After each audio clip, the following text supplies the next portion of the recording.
Okay, then again, you let me know. All right.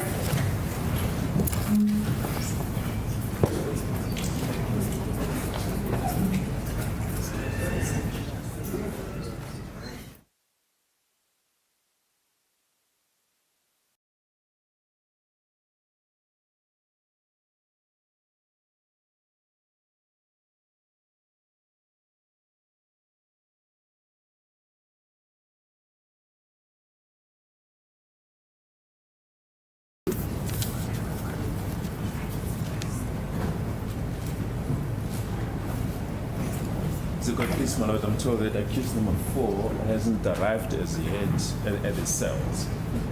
Oh, he's not even here. Yes, they're still en route to the court. Okay, then again, you let me know. All right.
Yes.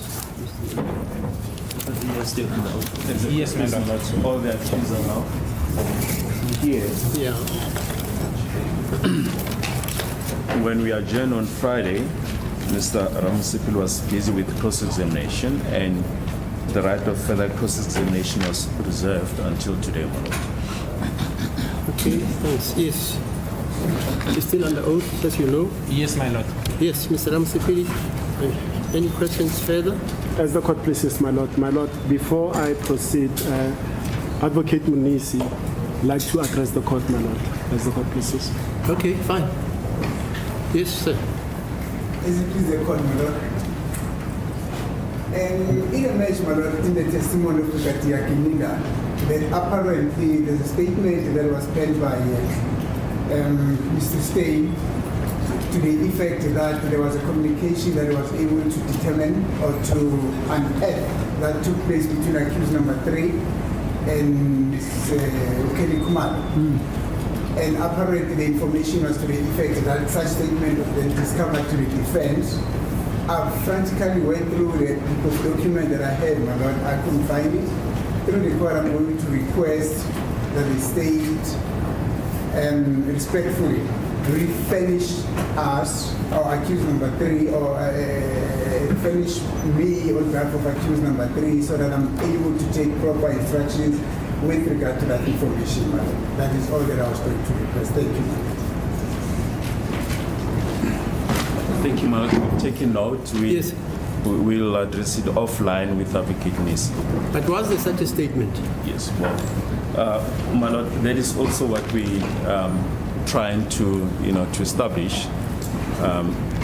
It's difficult as Brigadier Gininda is under cross-examination. I've been communicating with the other members of the team to try and establish that, and they are also still in the process of establishing that, and they'll revert to us as soon as they've laid their hands on that information, or at least just to give us feedback on that information.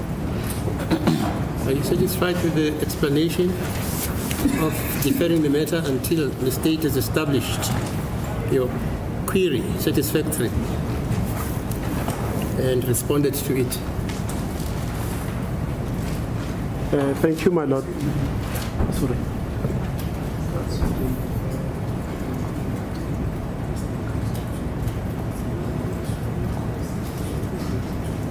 This is the court, madam. Thank you. Okay, thanks. Yeah. Yes. Thank you, my lord. I mean, that's it. Morning, Brigadier. Good morning, Mr. Ramsipil. Now, Brigadier, when we adjourned on Friday, one of the things that I requested was for us to go back and look at the witnesses according to their contemporaneous statements that were made on the 27th of October 2014, to have a regard as to which witnesses referred to the firearm that a .38 special revolver and which one simply referred to it as a firearm or as a gun. Did you have an opportunity to do that exercise? Yes, I did, my lord, and I'll get to it. But just quickly, my lord, on the issue of the statement by Colonel Stein that relates to the communication with accused 3. What I recall, I said there was a briefing given to me by Colonel Stein where he says there is a link between Ms. Kelly Kumalo and the accused 3. And I can confirm that that statement is there because I had an opportunity to check. So as to how we get it to Mr. Mnisi, I will liaise, like as Advocate Baloyi is saying, when that proper channel is there. So I will assist in that regard when we can speak openly about it. But I had to go and look myself, to check if indeed such. When you say it is there, it is where? It is in the docket. In the docket? Yeah. Okay, fine. So and I'll assist with in making sure that Mr. Mnisi gets it. All right. Ngicala ke kudaba lolu statement akhuluma ngaso ke uadvocate Mnisi ukuthi bengishilo ubufakazi bami ukuthi ke mangitshela uyena uCaptain uColonel Stein ngathi ke kwakhona ukuxhumana kwakhona phakathi komsolo wesithathu no-Miss Kelly Khumalo nokuthi sikhona istatement-ke sikwidokethi-ke ngizokhulumisana-ke naye umshushisi-ke sibone ukuthi u-advocate Mnisi leso statement leso usithola kanjani ngoba ngibe nalo ithuba lokuthi ngiyobheka ngathola ukuthi sikhona leso statement leso kwidokethi. Okay, fine. Yes. So, yes, my lord. Now, coming back to the question by Mr. Ramsipile, my lord. Yes, the only statements that I recall, and I'm subject to guidance by Mr.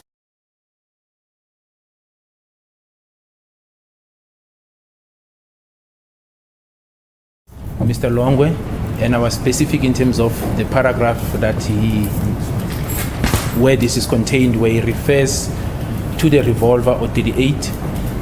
That is statement he made back in 2014, my lord. Mr. Madlala also. But I've also noted, my lord, in the interview that were conducted by Mrs. Warrant Officer Steenkamp, it is clear also there that when she was interacting with Ms. Kelly Khumalo, the issue of a revolver became apparent. In fact, if you look at her interview notes, they seem to suggest that everyone may be giving that impression. So that's basically how I can answer the question, my lady. Mangaphendula-ke umbuzo ukuthi-ke ngile yini ngayobuka ngayobheka-ke itatimende ukuthi ibaphi ofakazi abakhuluma-ke nge-revolver abakhuluma nge-point 38. Uma-ke siqala kuyena-ke ulongo thwala sinakhona istatimende esakhe-ke la akhuluma khona-ke nge-point 38 akhuluma nge-revolver. Statement leso sango-2014 kanye naye-ke uTumelo Madlala.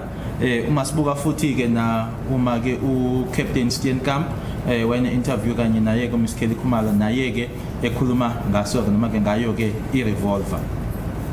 Now, perhaps for completeness sake, let's go at Seria team with respect to Longwe Twala. The statement that he deposed on the 27th of October 2014 will be A9 according to your docket.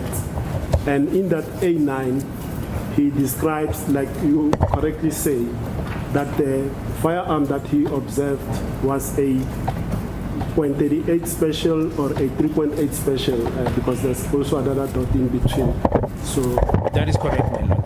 Yebo-ke lo statement-ke izoba iyona-ke i-A9 la ashoyo-ke khona-ke uLongwe akhuluma ngayo i-point 38 special. And then Tumelo Madlala deposed to A10 on the very same date as Longwe, on the 27th of October 2014. And then he described the firearm as well as a .38 special. That is correct, my lord. Ngazo i-27 lezo zika-October 2014 naye-ke uTumelo Madlala wenza statement naye-ke ekhuluma ngayo i-point 38 special. And then he also, Tumelo Madlala, later on deposed to A110, in which he said the following, that I said to the person that was taking the statement from me that the firearm I observed had a wheel in the middle. I did not specifically say it's a .38 special. That's what's contained in A110. Correct, my lord. Uyiqiniso nokuthi waphinda kamuva-ke uTumelo Madlala wenza esinye-ke istatement la ashoyo khona ukuthi kumuntu owayibhala istatement ngayo kwakuyisibhawo angaze ngisho ukuthi kwakuyi-.38 special. However, despite that attempt of Tumelo Madlala to distance himself from A10 by saying that I did not say this is .38 special, A10 speaks for itself. That's what it describes in A10. The supplementary comes much later. That is correct, my lord, but it is a fact that Tumelo Madlala is not licensed, because I profiled him, my lord, to possess, he doesn't have a license to possess firearms. So I do know that when this issue was taken up with him, when I was involved, the assertion from him was that he's not clued up with firearms and he will not be able to distinguish whether it's a revolver or is this type of firearm. All I can say in that regard, my lord, is that he is not qualified in terms of the papers. He does not have a license to possess a firearm, so he lacks, with greatest respect, experience, in my view, my lord. Kodwa ke u-18 ke ekuyisona istatement awasenza qala ke ukushilo lokho kwakusho lapho la alungisa khona ke noma lesi sesibili kwakusho lokho kamuva ke. Yebo ke kodwa ke engakusho ukuthi uma ngabe mina ke sengiyingxenye manje yophenyo sengikhuluma naye ngikhulumisa ngalolu daba ke washo ke kumina ukuthi yena ke ulwazi lwebhamu akanazo futhi ke nami ngingasho ukuthi akasiyena ke uchwepheshe noma ungodi uma kuza ke kuyibhamu futhi akanawo ke amaphepha amvumela ukuthi ke abe nolwazi kuyizona ibhamu. Yes, ma'am. But in A110, not to belabor this point, he should have gone further and say what you are saying to say, I am not an expert in firearms, I am not licensed, therefore, when I was saying .38 special or a revolver, I was meaning generically to a firearm. He did not say that. Yes, my lord, but Mr. Madala, I think he made about 3 or 4 statements. So one will have to check all the statements, with a microscopic view to ensure that it did not cover it perhaps in the other statements. Because in the one that Mr. Ramsipel is referring to, yes, indeed, he didn't say that, but there are other statements that he made subsequent to this one, my lord. As a court case, my lord, we're just trying to find the relevant portion of Mr. Madala's evidence. But he did testify that he doesn't have knowledge of firearms, and without prescribing to my learned friend, I think it's perhaps better to relate what is in the statement with the evidence, because the statement was made some time ago. The witnesses since come, testified, and clarified all these aspects. It will be of no consequence, my lord, to harp on the statement with respect that was made some time ago when the witnesses already testified as a witness. Kodwa ke uTumelo Madala yena ke akajulanga ke noma ke adike ke achaze ke ngalendlela wena ke uchaza ngayo into le angabe wayenza ke kusona istatement asho ukuthi cha anginawo ke amaphepha futhi angisiyena ke kungodi kuyibhamu kodwa umuntu uzofanele abheke ke zonke istatement azenza uTumelo ngoba ke zanga ke istatement esodwa yebo kuleso khuluma ngaso wena ke akakushongo lokho kodwa kufanele ubhekwe nezinye futhi istatement bese thi ke umshushisike yebo kuyiqiniso ukuthi wakusho lokho noma ke istatement sisho kanjalo kodwa ke sikhuluma ngofakazi ozile enkantolo wachaza ke lokhu washo ngalendlela ke ufakazi asho ngayo. The portion, my lord, that we're referring to is the evidence given by Mr. Tumelo Madala on the 10th of August 2023 at page 4 during cross-examination by Mr. Numalo at line 12. Mr. Numalo says, so the description of the firearm that you gave in that paragraph, it is stated that it was a .38 special. Is that the description that you gave to the police? Then Mr. Madala answers, I do not know what a .38 special is. All I know is that the description that I gave was a description in as far as a firearm that had a wheel on it. That is the description I gave to the police, and as far as the .38 special or 3.8 special is concerned, I did not know firearm. I did not say that it was a .38 special. Impendulo ke leyo yakhe uTumelo Madala uma wayebuzwa ke imibuzo yena no-advocate uNumalo ngazo i-10 zika-August ngo-2023 ukuthi ke akusho yena ke emaphoyiseni akazange akhulume ngayo i.38 special kodwa ke wathi nje umesichaza isibhamu leso ke wakhuluma ngesibhamu esinesondo ibhamu futhi angizazi yilokho akusho. My lord, just a crisp response. There's no contestation between me and the state on that. I even put it to the witness on Friday that in his defense, I stated to him that Tumelo Madala said the description that he gave was a firearm with a wheel. I told this witness that on Friday. But I'm just comparing what's written in the statement, what he testified about. So there's no contestation between us. Now, like you've testified that certain witnesses, especially the ones that have come and testified that were in the house, typically Zandile Kumalo as well said, and I remember vividly, I was cross-examining her. She said, I'm not an expert in firearms, I won't be able to describe it. Similarly, Mtokozisi Twala could not describe the firearm. And the point that I'm coming to, Longwe Twala has yet to testify in this matter. And his description, you'll agree with me, that it's a .38 special still stands, according to his statements. Yes, according to the statement, my lord, it still stands. However, he is also in the same boat with Tumelo Magdala, and so are the other people who were in the house. None of them possess a license for the firearm. So there are no expertise in terms of the firearm. I'm saying legally, in terms of the profiling. What is factually correct, my lord, and that I can rely on is that the experts, this is now the ballistic expert, at the crime scene, they found a projectile that relates to the 9mm. And that is why in my statements, when I refer to a revolver, I said purporting to be a revolver in relation to what was contained in the statement, not what was the factual finding, because I was laying the basis of what is contained in the docket. But yes, that still stands, as Mr. Ramsipile says, but there are no expertise there, with greatest respect to him as well, my lord. Yebo kuyiqiniso ukuthi lokho okushiwo uyena ke uLongwe ngokwendlela ke obhalwe ngayo kwistatement kusamile ke ukuthi ke washo ukuthi i.38 special, kodwa ke ngokufanayo ke nabanye abotumelo kanye nabanye ofakazi ke naye uLongwe Thwala akanawo ke amaphepha amvumela ukuthi ke ngokusemthethweni abe nesibhamu nokuthi futhi angaba ungoti noma abe nolwazi ke. Kodwa ke kuloko okwatholwa ke lapho abangongoti abasebenzi noma abayileke kwindawo yesigameko bona ke bathola ke inhlamvu ekuyinhlamvu ephuma kwisibhamu ekuyi-9mm, kodwa yebo kona lokho kuyiqiniso ukuthi usho kanjalo uLongwe yena. Okay. Then A12, we are still on the witnesses that were in the house.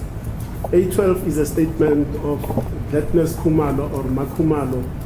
She also did not give a specific description of the firearm. Correct, my lord. Kuyiqiniso u-A12 kuyistatement esakhe ke uMakhumalo noma uGladness Khumalo naye ke isibhamu akasichazanga lapho. And A13 is the statement of Ms. Zandile Kumalo. She too did not give a specific description of the firearm. Yes, she didn't give it. Both A12 and A13, my lord, did not give a description of a specific firearm, in other words, in terms of the type or the make. But they do say the first intruder was carrying a firearm. That's the essence of it. Yebo kuyiqiniso ke zombili ke le statement u-A12 esakhe ke uMakhumalo no-A13 sakhe ke uZandile Khumalo akunasibhamu esithize abashoyo noma abachazayo, kodwa ke bayasho ukuthi omunye walaba ke abangena wayephethe isibhamu. And finally, A26 is the statement of Muthokozi Sitwala, and also he too did not describe the firearm in specific terms. Yes, indeed, except to say the intruder had a firearm, but not describing it. So the presence of the firearm becomes prevalent, my lord, in these statements. Kuyiqiniso ke nakena ke Mthokozi Sithwala akasho ukuthi isibhamu esinjani, kodwa uyasho nje ukuthi omunye ke wayephethe isibhamu. Manje sekuyavela ke noma kuyagqama ke lokhu noma la kule statement yeke ukuthi ukhona sasikhona isibhamu. Now the second aspect that I parked was the issue that I said I don't want to put a wrong proposition to you regarding where the so-called runaway phone lost its signal. Remember that issue? I do remember, my lord. Now, you said in your 8225, the statement that we were busy with on Friday, that the signal was lost at the Fosluras hostel. And my follow-up question was, what do you mean by the Fosluras hostel? Because my assumption is that there are several hostels in Fosluras. That's correct, my lord, but I seem to recall my response being in this context that it lost the signal because it's very specific, and I testify about it in my evidence in chief on the Muleleki Tower. That's the last tower that picked up the cell phone signal. And I do recall, my lord, that I said in my interaction with the expert, Kenneth Stein, says that tower, because we had to do a site visit, in terms of the distance, can cover the Basutini hostel, which was now a place where allegations are saying that is where the planning was done and that's where the perpetrators met after the incident. So that's how I recall I dealt with that question, my lord.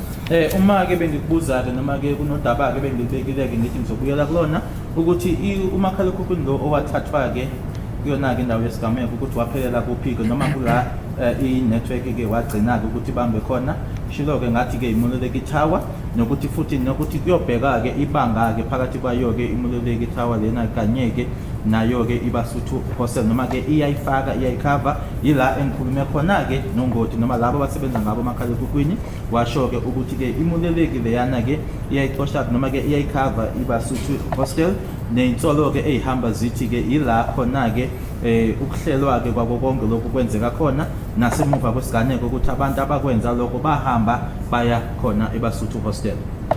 Now, in just for clarification of that question and that answer that you've just given now, in her evidence in chief, when she was led by my learned colleague, Advocate Sibanda, Ms. Pinky Vaitillingham testified as follows regarding that aspect, whether Moleleki Tower does cover Basotho Hostel. And she replied that Basotho Hostel could be serviced by the following 4 towers, which are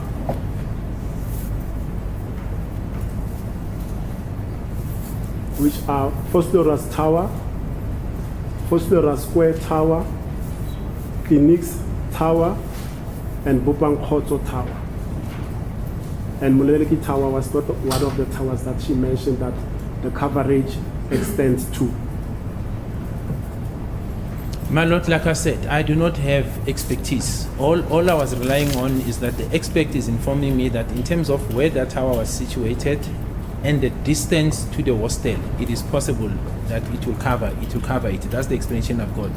What was not given to me, it wasn't to say on that specific day, these other towers were not active or this tower was the only one that was active. That information was not given to me because I do know that it depends as to which tower is involved. But like I said, my lord, maybe it's the area that one should not venture into because I'm not an expert in those areas. Uma-ke ubufakazi bakhe-ke uMiss Pinky Vaitillingham kunama-tower awasho-ke ukuthi ngaba yiwona-ke cover-ke yona-ke ibasuthu hostel, i-Fosteras Tower, i-Fosteras Square Clinics, just Mr. Fopan, Mr. Ramsey. Bopang Khotso. Nebopang Khotso. Mina-ke engikushilo-ke ukuthi mina umbiko-ke engawunikezwa-ke uma ngikhuluma naye-ke ungoti engitshela-ke angakusho ngokumina ukuthi-ke la amanye amathawa aye on yini ngalelo langa noma leyona-ke ithawa mhlampe-ke akusilona-ke udaba engingagxila noma ngingene kulona ngoba angisiyena ungoti kulowo.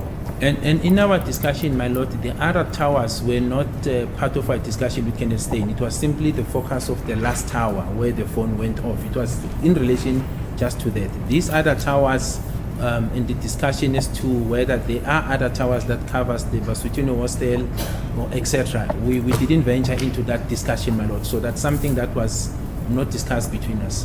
Sorry, who is this expert? That is Kenneth Stein. Yeah, because Mr. Ramsey is referring to Pinky. It's evidence, is that, am I correctly confused? Yes, and you are talking of a different expert. Yes, that's Kenneth Stein, my lord. My lord, He says Stein, you are saying Pinky. yes, because my lord, Yeah, fine. my understanding is that both experts did separate duties. I don't know. Colonel Stein did the analysis and downloads of the cell phones and made the so-called linkages, the spider webs, and Ms. Vaitillingham spoke about the movement of the cell phones, the calls made, the calls received, text, SMSs, and the towers that were pinged during the making of those transactions. Now, my lord, the other thing that I want to come to is not a question per se to the brigadier, but it's a question that was raised by the court regarding whether Moleleki Tower is north-south of the hostel. I had a look, my lord. Unfortunately, the directions are given in coordinates of latitude, longitude, and it's only numbers. Unfortunately, I'm also not an expert in that regard, but as a cross-examiner, I'm also interested to know relative to the hostel where Monoledi Tower is directionally, my lord. So I'll leave it, perhaps Ms. Vetilingam can come and just ventilate that aspect for us at the later stage, my lord. Now, but what's critical also for this court, Yes. was there a phone, cell phone, which was at some stage situated in the house allegedly wherein two intruders got in and got out, according to the evidence?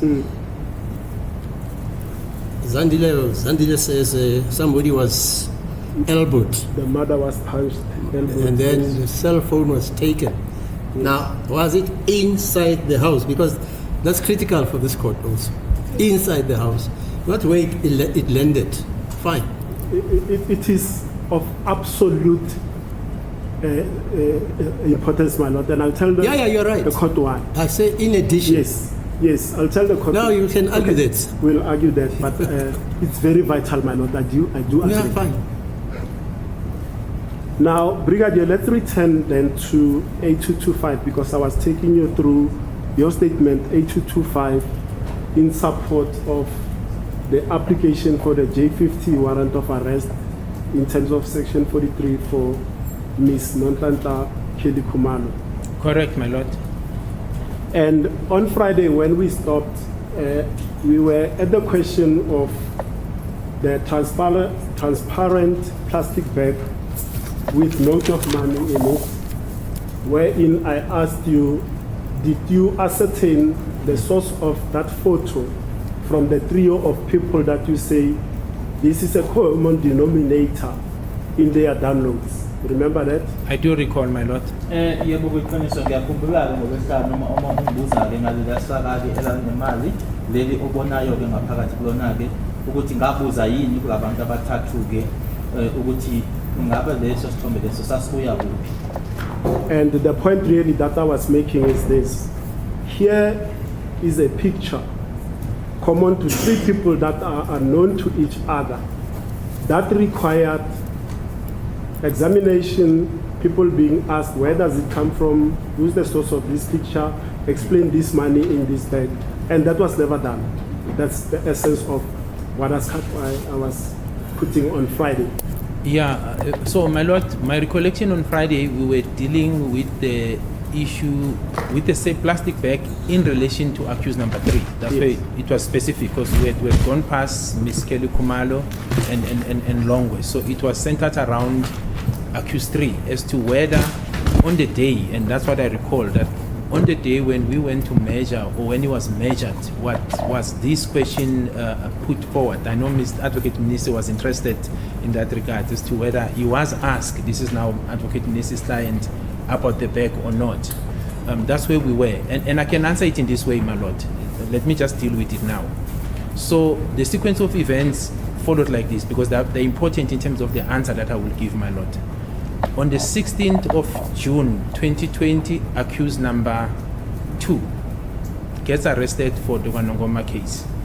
Then on the 19th of June, he makes a statement, the first confession that he makes to Lieutenant Colonel Rapado. And for the first time on the 16th of June, the name of accused 3, I'll just focus on accused 3, comes up for the first time. Ngizophendula ngale ndlela-ke lo mbuzo ngokuthi-ke ngichaze-ke ukwenzeka kwezinto ngokulandelelana ngaphambi kokuthi nginikeze-ke impendulo yami. Uma ngikhumbula kahle-ke ngolesihlanu besesidlulile-ke kuyena-ke uKelly Khumalo kanye naye-ke uLongwe Thwala mayelana naleli sakade, kodwa besigcwele kuyena-ke umsolo wesithathu. Okwenzekayo-ke ukuthi-ke ngeyi-16 zikaJune 2020 kuboshwa yena-ke umsolo wesibili. Bese kuthi ngeyi-19 zikaJune 2020 la enza khona-ke okokuqala istatement ngaphambi kwakhe uKolonel Rapado, yila okokuqala-ke kuvela khona-ke igama kamsolo wesithathu. Yes, my lord. Now, 2-3 days later, then the second confession is made to the magistrate. That is the 24th of June 2020.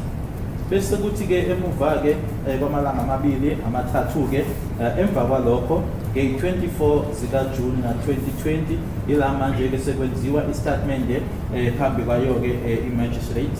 What is prudent to note, my lord, is that prior to these 2 dates, we did not have the downloadings of accused 3 because he was not on site. The people that were analyzed was accused 1 and 2, and then when we got to 2, then accused 3's name comes up on the 19th and the 24th. So then the analysis starts in terms of identifying as to who is this Carlos Buthelezi that is being referred to.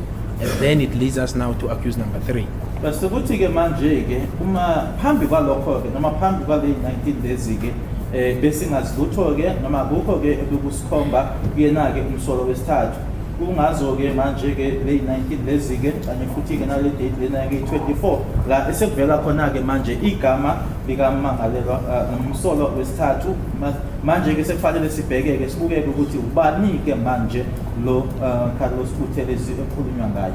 This is where, my lord, we then established that he was incarcerated for the Cleveland case. This is now the possession of a firearm under Cleveland case 96 of 2015. And that is where the firearm involved in this matter, or that was used in this matter, is alleged that was found in his possession, and the cell phones that were taken back in 2015. So these events kicks in around that period of late June 2020. Ila esesithola khona ke manje ukuthi ke yena ke umsolo wesithathu lokhulunywa ngayo noma ke uCarlos Buthelezi ke wayeboshiwe noma ke esesitokisini ke ngaleso sikhathi for icala leliyana ke lase Cleveland 962 of 2015 ila khona ke futhi ukuthi ke kuvela khona ke indaba ke yesibhamu lesi ke sola ukuthi ke isona ke esasetshenziswa kulona ke icala leli. Then on the 30th, my lord, specifically, this is now 6 days after Mrs. Grenier took the confession, 30th of June 2020. That's when accused number 3 was interviewed by me and measured by Kenan Mangana. So it's 6 days after the last confession, and it is before the downloadings analysis picked up the see-through bag from his phone and the report given back to me. Manje ke kwinsuku ke noma kumalanga ke ayisithupha ke emuva kwalokho noma emuva kokuthi ke istatement noma ke i-confession lena ithathwe kuyena ke umagistrate uCronier ngeyazo i-date zika June 2020 umsolo wesithathu ke manje sengiba nenhlolo khona noma i-interview kanye naye ke lokho kungaphambi kokuthi ke kutholwe noma kwenziwe ke ama-download kumakhalekhukhwini wakhe. The first statement, my lord, that I recall receiving from the downloader, where this bag and other contents, including the firearms and the photos that we dealt with, my lord, my recollection is that it came to my attention on the 17th of August 2020. That was after we interviewed the accused number 3 in prison, and it was after he was measured. Ukhumbula kwami ke istatement sokuqala ke manje sizayo noma ke ezivelayo ke mayelana ke nama downloads lawo isikhwama lesike noma isaka leli ke lanemali kanye futhi nokunye ke kwatholakala izithombe ibhamu kwakungazo i17 zika August 2020 kusemuva ke ukuthi sengaba nayo interview noma inhlolo khona kanye nayo. And then after the downloads were provided to us, my lord, that those downloads were forwarded to Kenneth Stein, who is an analyst. He is the one then who was able to pick up this common denominator, but this is after the interview. Emuva kokuthi ke manje ke ama downloads lawo ke esenikezwe kuthina ke ase andluliselwa kena ke uKenneth Stein ukuyena ke umfaningi ke uyena ke owathola ke noma ke owathosha ukuthi ke khona ke lesi sithombe lesi ke esihlanganayo lokho kusemuva ke kokuthi ke kwaku nenhlolo khona. And my lord, as to why we will not have gone back, because the question may arise as to why then couldn't you go back, the answer lies on the response, and that's why I was saying when we interview accused 3, there are certain assertions that he went to, and in fairness to him, I even said to Mr. Ramsipilo, do you want me to go there, because I know the consequences of going there. There are certain assertions he made in terms of how we must engage moving forward in the warning statement, and because of that I could not go back to him. It's there in the warning statement, my lord. Okunye futhi ke ukuthi ke uma ngikhulumisana naye ke ngenhlolo khona naye ke ingakho ke bengingafengibuzileke kuyena kuMr. Msipili uyafisa yini ukuthi ngiye khona lapho ngoba kunezinto ezithileke azisho ke ingakho ngakaze ngabuyelanga kuyena ke kukhona ke lokho lapho yana kuyona i-warning statement. That is the essence of the answer, my lord. Now we we are still on A225. You go on to say, there is also communication records between her and her sister that shows that as early as 2013, she wanted to get rid of the deceased, as she put it clearly on the WhatsApp messages. It is abundantly clear that she hated him and she wanted to get rid of him.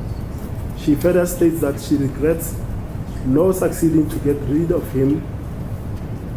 Taking into account all these facts, an inference can be drawn that she meant killing him. I do recall that, my lord. Now I'm going to refer you to Exhibit 01, which is the statement of Colonel Stein, and he testified about these documents, and the WhatsApp messages that you are referring to are also extracted and form part of 01, Exhibit 01. So if I may respectfully refer you to page 6 of 01, if you've got it. 01, that is a statement of who? What will be the index number, perhaps, that will assist me with the docket? 01, there's no A number on here, so I can't give you the index number. I will. Who's Colonel? It's one of Colonel Stein's affidavits. He made 01 and 02. 02 deals with the communication between Logwe Twala and Zandile Khumalo mainly, but 01 deals with communication and linkages with Kelly Khumalo and other targets. My lord, I'll have to look for it because Colonel Stein made various statements, so and they're not small statements. So one will have to. I'll try and look for it maybe while we proceed. Yes, but I want us to go through that because there's an aspect that I'm going to. I see my learned colleague handed you pages. Are those not extra? No. No. He handed me the pages of 225, my statement. Okay, all right. Yes. So my lord, besakufundile lana ukufika msipile ila asho khona noma qhubekayo kwisicelo sakhe yokuqhubeka ukuthi ke yena ke nodade wabo-ke ekhuluma nomxoxisane kwabo-ke ngo-2013 ila ayefuna khona-ke umguduza khona futhi asho-ke nokuthi wayeyisola noma uyayisola-ke ukuthi-ke angazange aphumelele ekuthini amguduze ngaleso sikhathi leso. if maybe for the sake of brevity, I'll my learned colleague has got it here.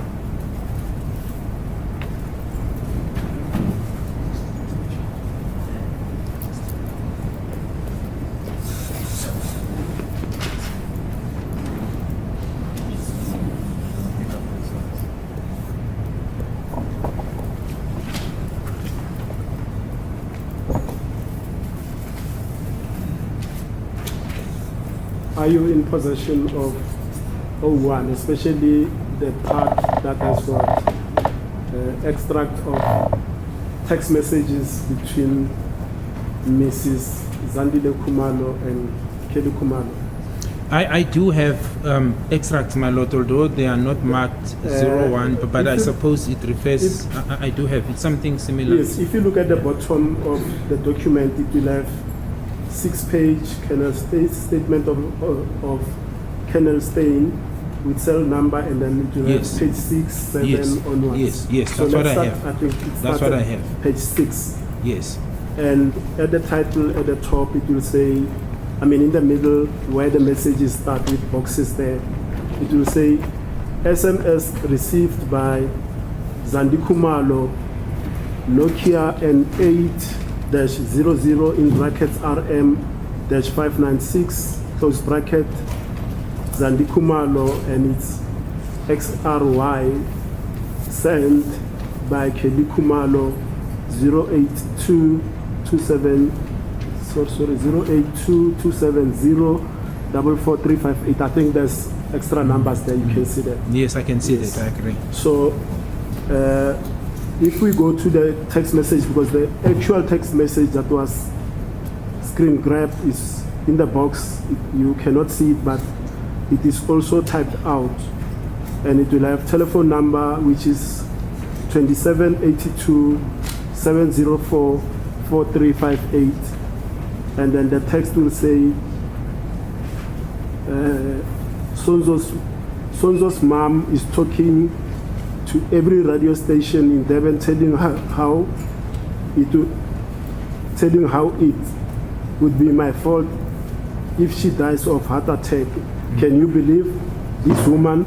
You see the text message? I do see, my lord. Ngiyabona ke lomlayezo ufundayo ufundeka ngalendlela ke uma kasenzo ukhuluma ke nazo zonke iziteshi zomsakazo eDurban esho ke ukuthi kuzoba iphutha lami kanjani uma esengashona ke noma ke shona ngenhliziyo uyamkholelwa yini lo muntu wesifazane noma lo mama. Now if you take it from there and placing on record the time, the status, the storage, the type and the folder. Yes, so time as should I use this one?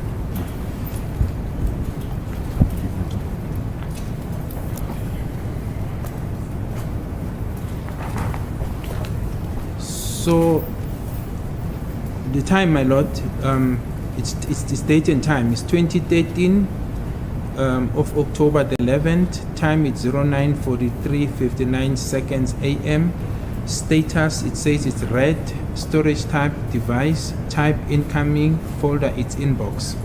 Imininingwane lana ifuneka ngalendlela ke kwakunge 2013 10/11/09:43 nama seconds of 59 ekseni iyasho ukuthi umlayezo wafundwa ke ukuthi ke umlayezo owawungena nokuthi ke inbox. And then let's go to the second message and place it on record. Yes. Should I place it? Yes. The second message is from 278270444358. Text reads as follows, my lord. I regret everything. I wish I didn't allow Senzo into my life. Look at all the mess it has gotten us into. It's all his lies now affecting all of us. Sorry. Yeah. Then the time and date, my lord, it's 2013 October the 11th, and time it's 09:46:44 seconds AM. Status, it says it's read. Storage, it says device. Type, it says incoming, and the folder is inbox. Lomlayezo ufundeka ngalendlela ke wawubuya kule number 278270444358. Umlayezo uthi ke ngiyayisola ke ngayo yonke into ongathi ke ngangazange ngimvumeleke uSenzo empilweni yami. Bheka ke manje lokhu eseyisingenise kukona ke sisonke amanga akhe onke manje ke lana asenomthelela kithina sonke. Isikhathi 2013 10/11/09:46:44 AM isho ukuthi umlayezo wafundwa ukuthi ke yagcinwa kuphi noma ke storage wona ke makhalekhukhwini device kwakuyumlayezo owawungena ke ifolder inbox. Let's go to the next third message on page 7 at the top. That message says telephone from 278270444358. The text reads as follows, my lord. No, Sisi, it makes matters worse for me because I am just seeing a person who is wrecking. I'm just seeing a person who is wrecking Senzo's family. Time and date, my lord, is 2013 October 11. Time is 09:50:02 seconds AM. Status read. Storage device. Type incoming, and the folder inbox. Olandelayo ke ufundeka ngalendlela ukuthi ke ubuya kwinumber 278270444358. Uthi ke umlayezo cha sisi sekwenza nje ukuthi izinto ke zibembi kakhulu ke manje ngoba mina ke umuntu nje obonwayo nanjengomuntu nje osakaza noma ke ochitha umndeni kaSenzo. Isikhathi 2013 10/11/09:50 nama seconds awu2. Status iyasho ukuthi umlayezo wafundwa nokuthi ke wagcinwa kuphi storage device. kwakumlayezo ongenayo ifolder inbox. Then I suppose I should proceed. Yes. Mr. Ramsey. Okay. The next one, my lord, says telephone from 27827044-358. Text, no. It reads as follows, the text, my lord. No, it won't. It will just mean that I went through all this for nothing. But I think he is gonna leave because he is shit scared of his mother. I wish I was not pregnant. I was going to let him go.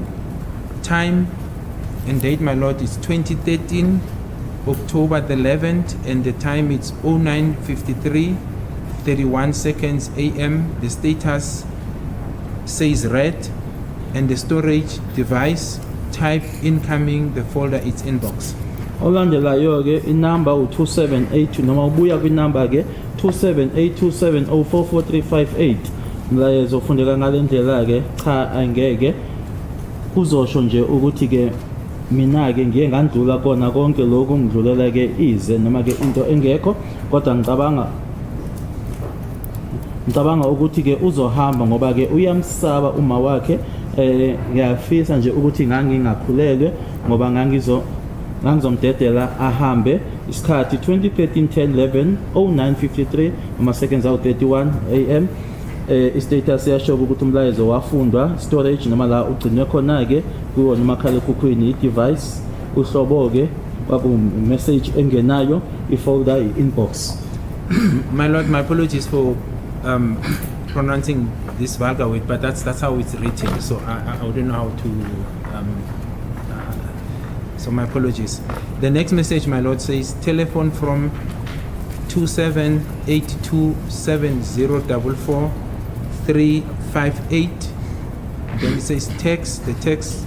I wish God would tell me why. Time and date is 2013, October the 11th.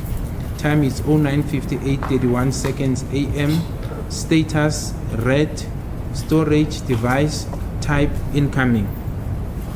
Olandelayo ke umlayezo buya kuyona ke inamba 27827044-358. Umlayezo ke uthi ngiyafisa ukuthi uNkulunkulu angangitshela ukuthi kungani isikhathi ke 2013-10-11 09:58 nama seconds awu 31. Uyasho ke ukuthi ke umlayezo wafundwa ke ukuthi ke wagcina kuphi kuwona umakhalekhukhwini nokuthi ke uhlobo kwakuwumlayezo ongenayo. The next one on page 8, my lord, says telephone from 27827044-358. Text, Senzo is not strong enough for all of this, though. I feel like standing alone. Time is 2013, date is 2013, October the 11th, and time is 10:06:44 AM. Status says read, my lord. Storage device type incoming, folder inbox. Bese futhi olandelayo ke kuyeka kuyona ke number 27827044-358. Umlayezo uthi ke usenzo ke akekho strong ke for kona konke lokhu. Ngizizwa nje ingathi ngayimela ngedwa. Date u2013-10-11, isikhathi u10:06 nama seconds awu 44. Umlayezo wafundwa ke wagcinwa kuona noma ke storage wagcinwa kuona ke makhalekhukhwini ukuthi kwakumlayezo owathunyelwa kuyo ifolder inbox. The next message, my lord, says telephone from 27827044-358. The text reads as follows. He's panicking, remember. This is his first big and bad publicity. So he's worried about his entire family. Time and date. The date reads as follows: 2013, October the 11th. Time 10:12:15 seconds AM. Status read. Storage device type incoming, folder inbox. Bese ke olandelayo umlayezo inamba u27827044-358. Umlayezo ufundeka ngalendlela. Sorry. Uyatatazela ukhumbuleke ukuthi ke ikona kokuqala ke lokhu okukhulu kwaye futhi ke okumbeka ke elisweni elibike elimbeka ke kwiliso elibi futhi ke ukhathazekile ke mayelana nomndeni wakhe wonke.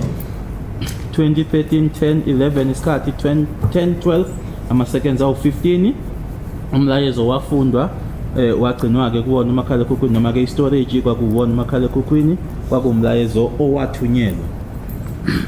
Then on page 9, my lord, the telephone from 27827044-358, the text reads as follows.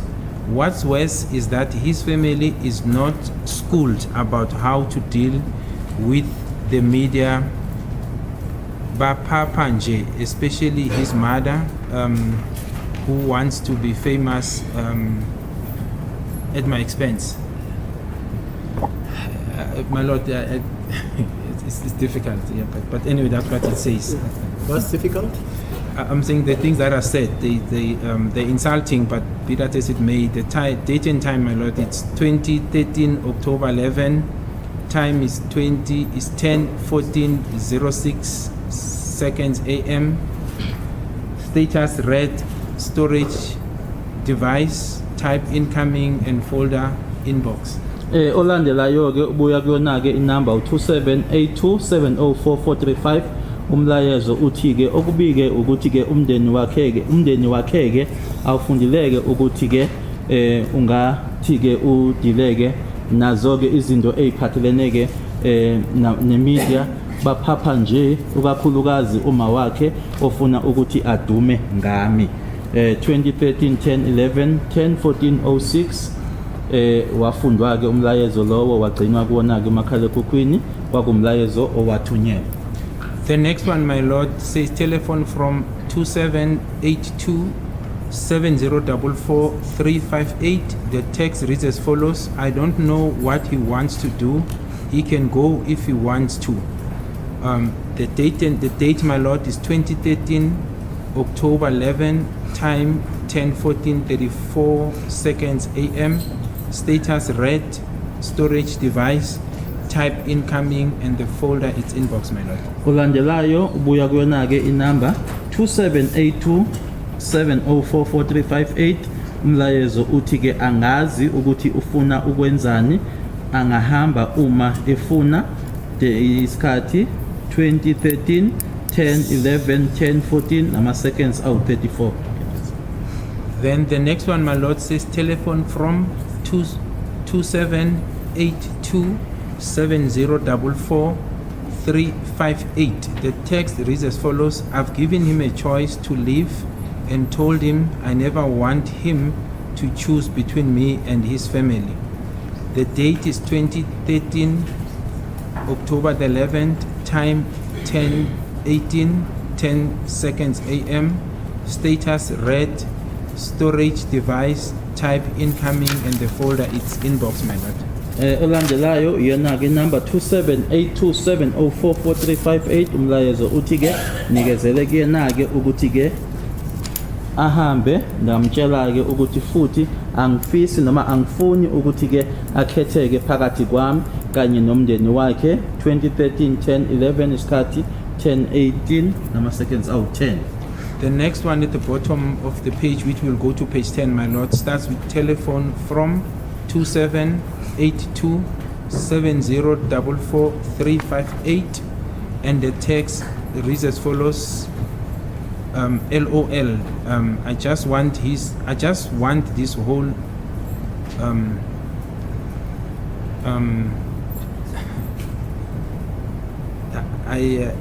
it's an insulting word, my lord. I don't. Should I read it verbatim, my lord? Who is insulting who? She's sending a message to Zandi, but it's I'll read it as it says, my lord. Yeah, but I want to know who's insulting who, because you're saying the messages come from this specific number which ends with 358.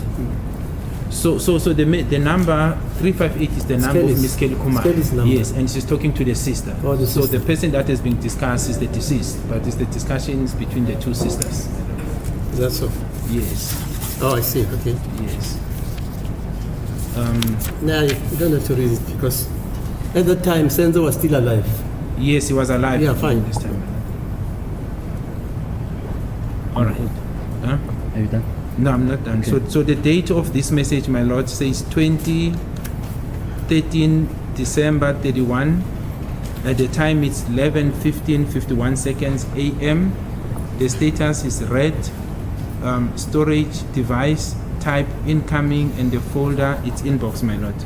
Olandelayo ke umlayezo buya kona ke le number 2782704438 iyasho ke ukuthi ke ngifisa nje konke lokhu kodwa ke kunegama kalishilo noma ke elibhaliwe ke khona la singasilona ukuthi igama elifanelekile ukuthi singalisho ke ukuthi ngifisa nje konke lokhu ukuthi ke sekungaphela isikhathi kwango 2013 12:31 11:15 51 am nokuthi umlayezo wafundwa ke bechaza ke uma ekusho ke lokufakaza ukuthi ke lana ke ile number ekuthiwa yakhe ke uMr Khumalo ukhuluma naye ke udadewabo kodwa babekhuluma ngaye ke umufi wayesaphila futhi ke ngaleso sikhathi leso. The next one, my Lord, says telephone from 2782 7044 The text reads as follows: I'm emotionally drained. I sometimes feel that Senzo brought a dark cloud in my life, and I can almost hate myself for not succeeding in getting rid of him via SMS, and the SMS will not go. I feel like God is deliberately sabotaging me by keeping this man in my life.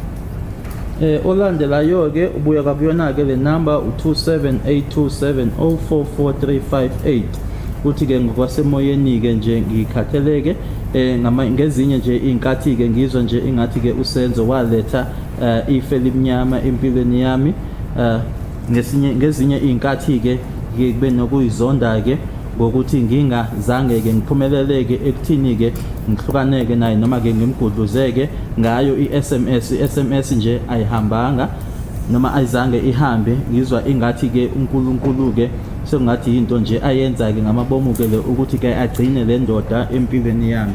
The date, my Lord, of this test was 2013 December the 31st, and time it's 11:24:31 seconds a.m. Status read, storage, it's a device, and the type, it was an incoming message, the folder inbox. Kwakuyi message ke le yango 2013 nge-31 ke na ke uDecember isikhathi 11:24 nama seconds awu 31 am ekseni. And then the next one, my Lord, says telephone from 27827044 The text reads as follows: oh yeah, laughing. I can't wait for the day he is no longer in my heart. The time was 2013. Sorry, the date, my Lord, 2013 December the 31st. The time was 11:31:01 seconds a.m. Status read, storage was the device. The type, it was an incoming message, and the folder is inbox, my Lord. Number 2782704438 mlayezo ke uthi oya yahleka ke angikwazi ke ukuthi ngalinda ke usuku la engaseyona ke ingcenye noma ke engasekho enhlizweni yami lathunyelwa ke ngo2013 nge31 kuDecember isikhathi 11:31 ne second elodwa. The next message, the next readings, my Lord, on page 11 reads as follows: telephone from 27827044 The text reads as follows: all I can do is hope and pray that each day I am getting closer to my day of being free from him. The time, the date, it's 2013 December the 31st. The time, it's 11:41:16 seconds a.m. Status read, storage device, type incoming, and the folder is inbox, my Lord. Yona inamba kuseyona ke 2782704438 umlayezo uthi ke engingakwenza ukuthemba nokuthandaza ke ukuthi ke ilanga nelanga ngiyasondela ke ekuthini ngiyasondela ke kusuku noma ke usuku lwami liyasondela ke lokuthi ngikhululeke kuyena kwakungo 31 kuDisember 2013 isikhathi 11:41 nama seconds awu 16. Yes. The next things that so the readings, my lords, ended because Kenneth Stein then extracted. He placed some other diagrams. No, let's leave those. I was just interested in the messages, and the reason I was interested in the messages because you say in A225, taking into account all these facts, an inference can be drawn that she meant killing him, and that inference you drew from these 12-13 messages that we have read. Yes, some of them, my lord. I Yes. think the entire context, the entire downloading might be more than this. I think Kenneth Stein extracted some of it, Yes. but yes, this covers the inference that I drew, my lord. That's what she meant. Bengifuna nje ukuthi ke fundeke lawo ama message ngoba uyasho ke ukuthi ke wena ke wila usuthola khona ke kulama message ukuthi ke wayefuna ke noma kwabo isifiso sakhe ke sokuthi ambulale. Uyasho ukuthi lokho kulama message awu 12 noma u 13 amanye awo ke ngoba ke akusiwona ke onke lana ephelele ngicabanga ukuthi nje uKenneth Stein wakhipha athize. And the last sentence on A225, just before the commissioning part on paragraph 5, it says, I hereby apply for the warrant of arrest for Nontanta Kelly Kumalo on charges of conspiracy to commit murder and murder. You see that? I do see that, my lord.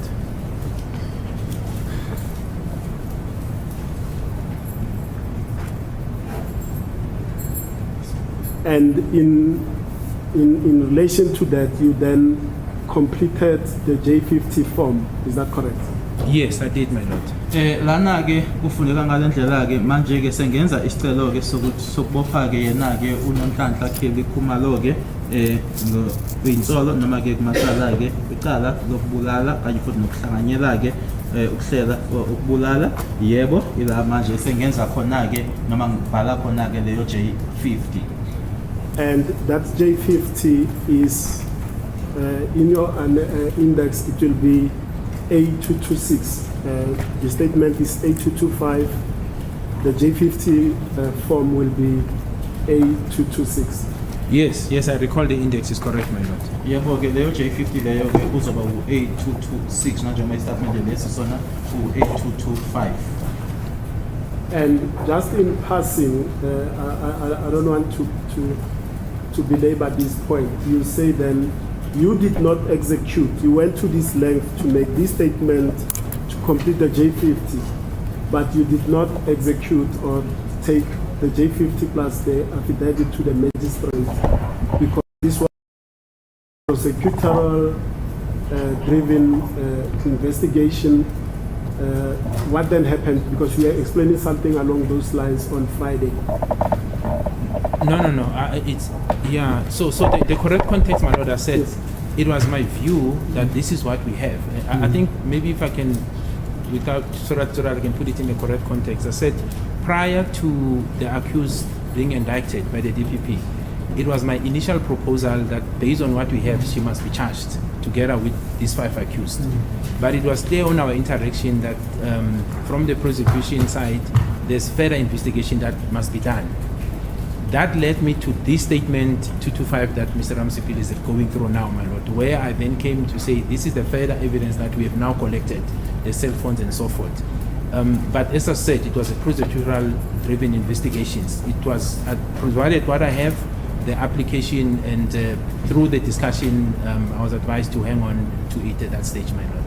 Okwenzeka ke lana ke mayelana ke nokuthi ke nangakungaphambilini kokuthi ke asolwa ke labo bahlanu abaphambi kwenkantolo bayobikelela ke imantshi la engasho ke noma mangikhulumisana nabo ke bashushisa ukuthi ke naye ke akabe yingxenye ke aboshwe abe yingxenye ke base bethi ke abashushisa aqhubekeke ngophenyo ila manje bhala khona 5 ngisho ukuthi nabuke obunye ke ubufakazi ke noma ke uphenyo olwenzekile ke base ngase ngitshela ke ukuthi cha angibe ngima ke mayelana nalokho.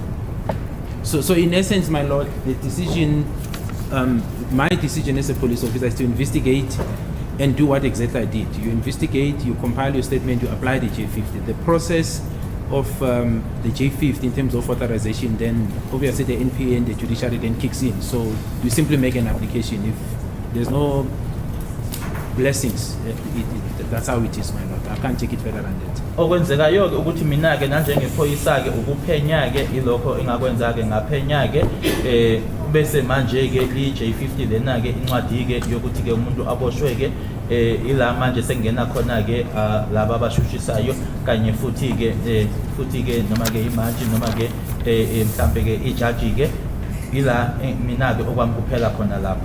Uma ngabe ke kungekho ke isibusiso esikhona ke iqhubeka ke akukho engakwenza ngindlule kulokho. Now, before I proceed on to the next aspect that has got to do with the reasons now where you stated that after carefully perusing and studying the docket, you then came to a realization that there were indeed intruders in the house, and then you gave certain grounds and reasons in your evidence in chief, and you stated that those were your personal reasons, correct? Yes, guided by what was contained in the docket, my lord. But just to close this chapter of the warrant, my lord, to close it in the right context, because I want it to be understood in that context. It wasn't to say when there was no blessing from the NPA, there was a retraction. It was a question of saying, perhaps get some more, perhaps the issues of timing. It was a strategic decision that was taken during our interaction. So, but the position was not to say the NPA is against.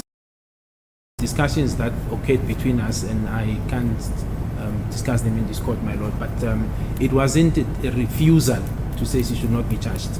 At some stage. Ngiyalivala ke lo daba lolu kumayela ke nalo indaba ke noma ke udaba lolu lokuboshwa kwakhe ke uMiskeli Khumalo kwangasi ukuthi ke iNPA nanje ngoba sasikhulumisana ukuthi kwakuyikunqaba kubona ukuthi cha akangaboshwa ke ngaleso sikhathi leso, kodwa ke nanje ngoba sasiqhubeka ke sixoxisana noma sikhulumisana ke ngaleso sikhathi leso ke bathi cha kwakungesona ke isikhathi.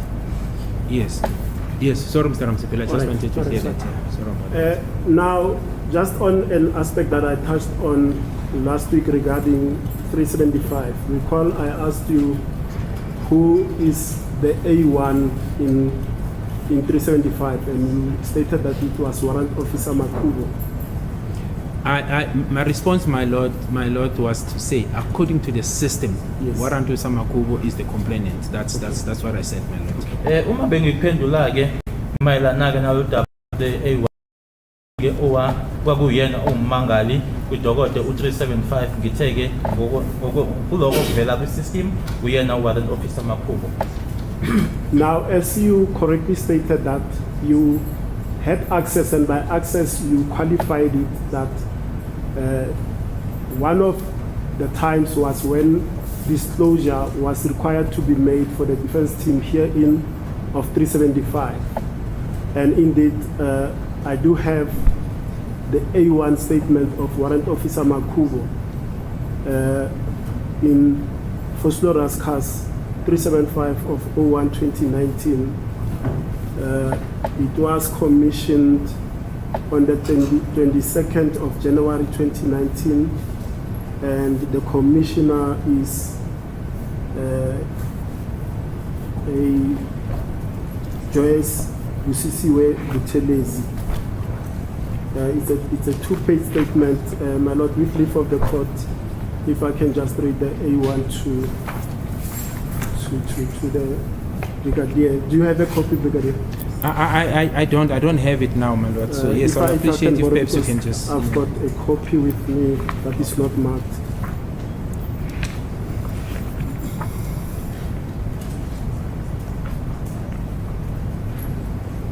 Thank you, my lord. Yes, I now have one. It reads on top, Foslora's case 375 of 01/2019 says, I, the undersigned Warrant Officer Mishek Makubo, do hereby state under oath as follows that, and paragraph 1, I employed as a detective warrant officer by the South African Police Services attached to 165 Mayor Street, Jamestown, DPCI, Gauteng Province, I'm currently one of the 4 investigating officers in this matter and have 24 years experience in this field. He gives his contact details that we won't reveal in this court. Paragraph 2.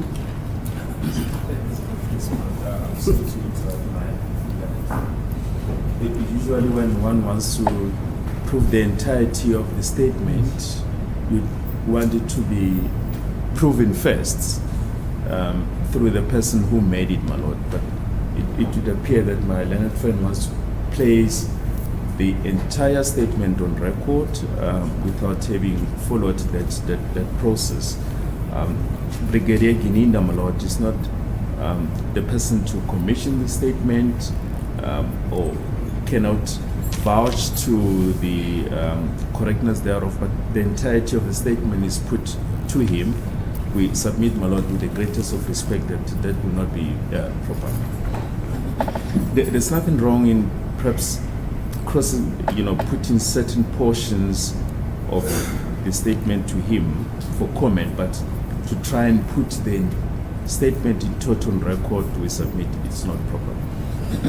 Yes, Mr. Ramasipili. My lord, let me do this.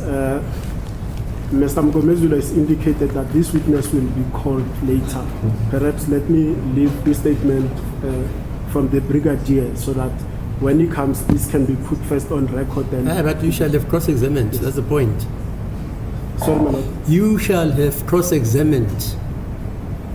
That's okay, my lord. Are you with me? Yes. That's, You can't wait Yes. or rely on another counsel.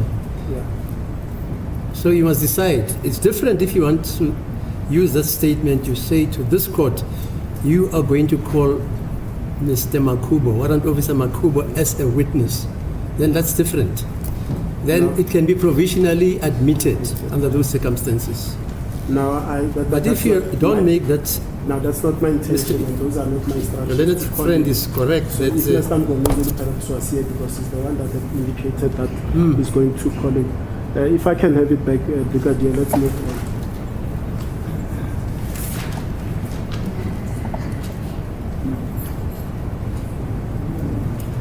Thank you.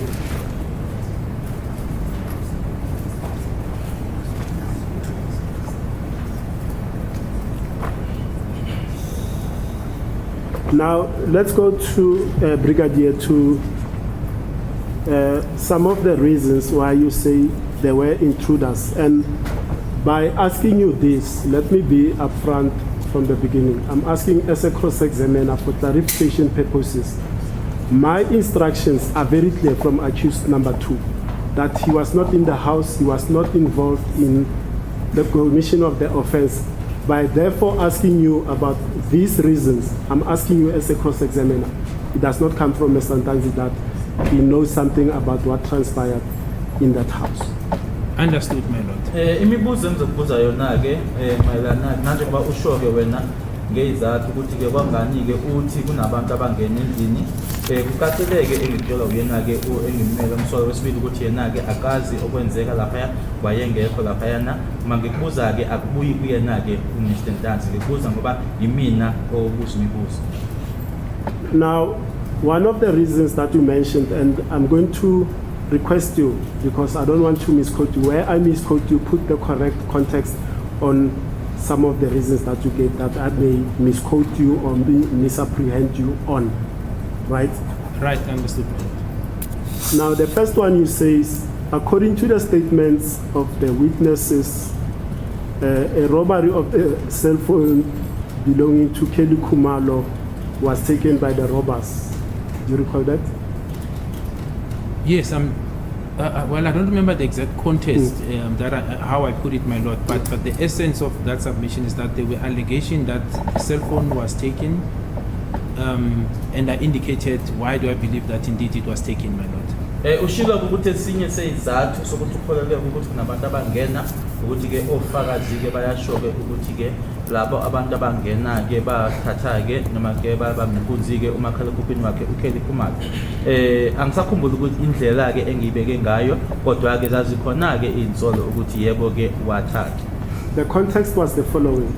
You had stated that after the incident, the phone numbers and the people that were in the house congregated at clinics, bar the one cell phone that is 2498 that registered at Moleleki Tower. That is within that context that you stated this. Now,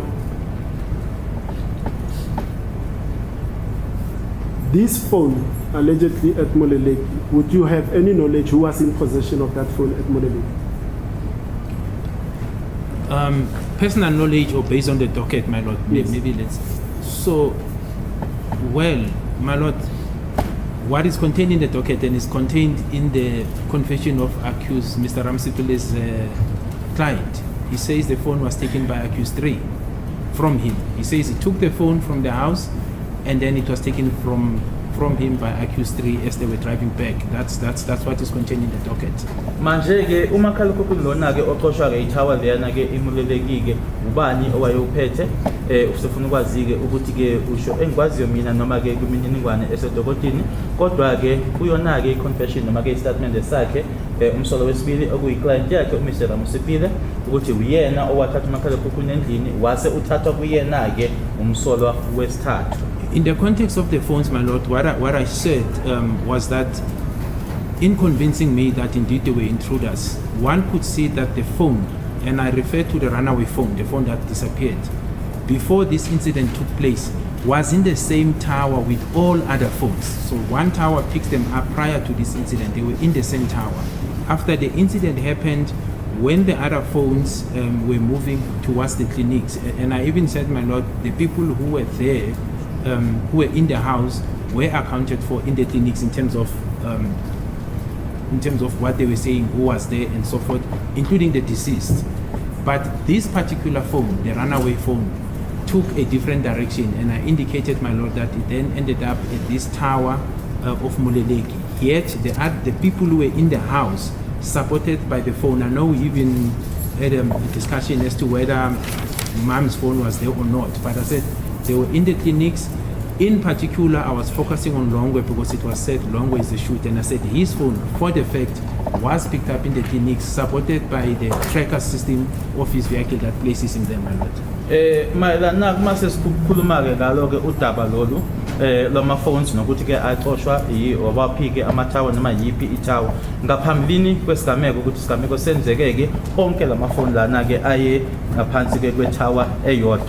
Kodwa ke emuva ke kwesiganeko ama-phones amanye la abantu ababesendlini ke ngoba ke ubufakazi buyashoka ukuthi ke bahamba ke baya ke e-clinics kufaka naye ke ulongo ngoba ke iy'nsolo zazithi ke ulongo kuyena ke owadubula kanye futhi ke ne-tracker ukuthi ke nemoto yakhe yatholakala khona lapho ke e-clinics. Kodwa lona wona umakhalekhukhwini esikhuluma ngawo ke okuwona owathathwa ke wona wase uthatha ke i-direction ehlukile ke emuva kokuthi isigameko sesenzekile. Yes. Now, when you inherited this phone and in this investigation, this aspect of the runaway phone, did you personally interview Kelly Kumalo about it? No, I didn't. As I said, my lord, and I've put it, my lord, in stages, that the first part was the first fact-finding mission. In other words, to draw up an investigation plan, one needed to know whether, in terms of the second allegation, that is prior reading the docket, whether the investigation must be directed to the people who were inside the houses, the perpetrators, or indeed if they were intruders. So the first phase when I was dealing with this aspect was when we were dissecting the docket to establish whether there is evidence in the docket indicating whether they were intruders or not. So it is at that stage, my lord, and I couldn't interview Ms. Kelly Kumalo, anyone. I didn't interview anyone because I didn't want to be contaminated or influenced by those people. I wanted to rely on what is contained factually on the docket. So what I said is based on what I found on the docket, not on what somebody told me, my lord. Ingabe ke mayelana nalo daba lolu ke waba nayo yini inhlolo khona noma ke interview naye ke uMs Kelly Kumalo mayelana nalo makhalekhukhwini ke owathathwa ke endlini cha.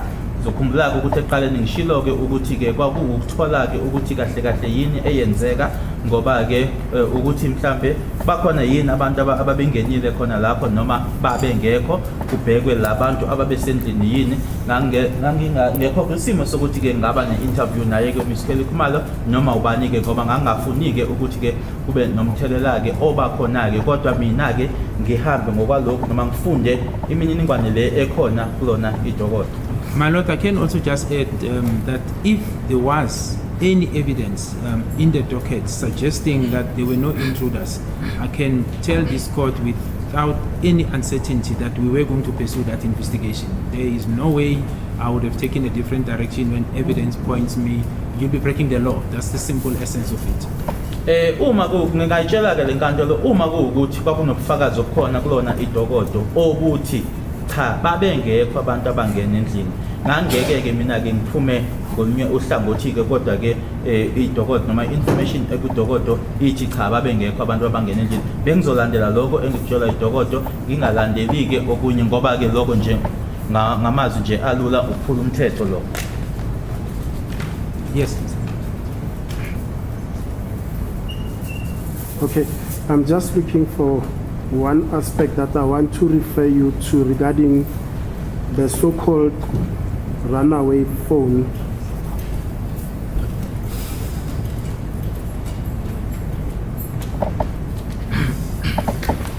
I'll come back to that. Okay, I've got it. If I may refer you, Brigadier, to the statement of Nompilo Melangwani Sangweni, who is one of the neighbors that was staying in Mzamo section at 13255 Bongani Street, Mzamo Straight View. Yes, it will be A94 A94 of your index. A94.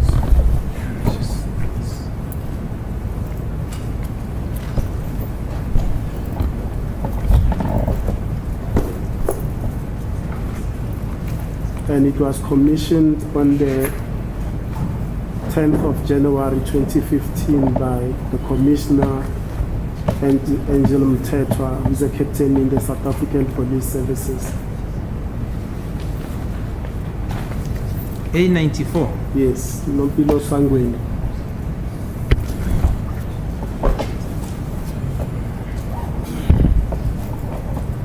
But I have an idea, my lord, of what Mr. It's a statement by the traditional doctor. Yes, that's yes. right. I have an idea. I'll find it, my lord. But I know it's a lady. She's a traditional doctor from not far from the Kumano's house. So I'll find it. I've got an idea. Just in relation to the phone, because I'm not going to. It's a four-page statement that is typed out, so it's quite lengthy. I don't want to refer you to the whole contents. I'll only refer you to paragraph 14 thereof relating to the runaway phone. Yes, my lord, I'm listening. Which says, before Kelly left, she had told me that the criminals got inside the house and pretended as if they wanted her cell phone. But she was surprised because they did not take the phone. They only killed Senzo. She found the phone next to the door after they had left. That's a good place, man. What's your time? You know, once again, we're back to the same problem. Yeah, I can Hearsay, see double hearsay evidence. Are you going to call the lady? They say it's a traditional doctor.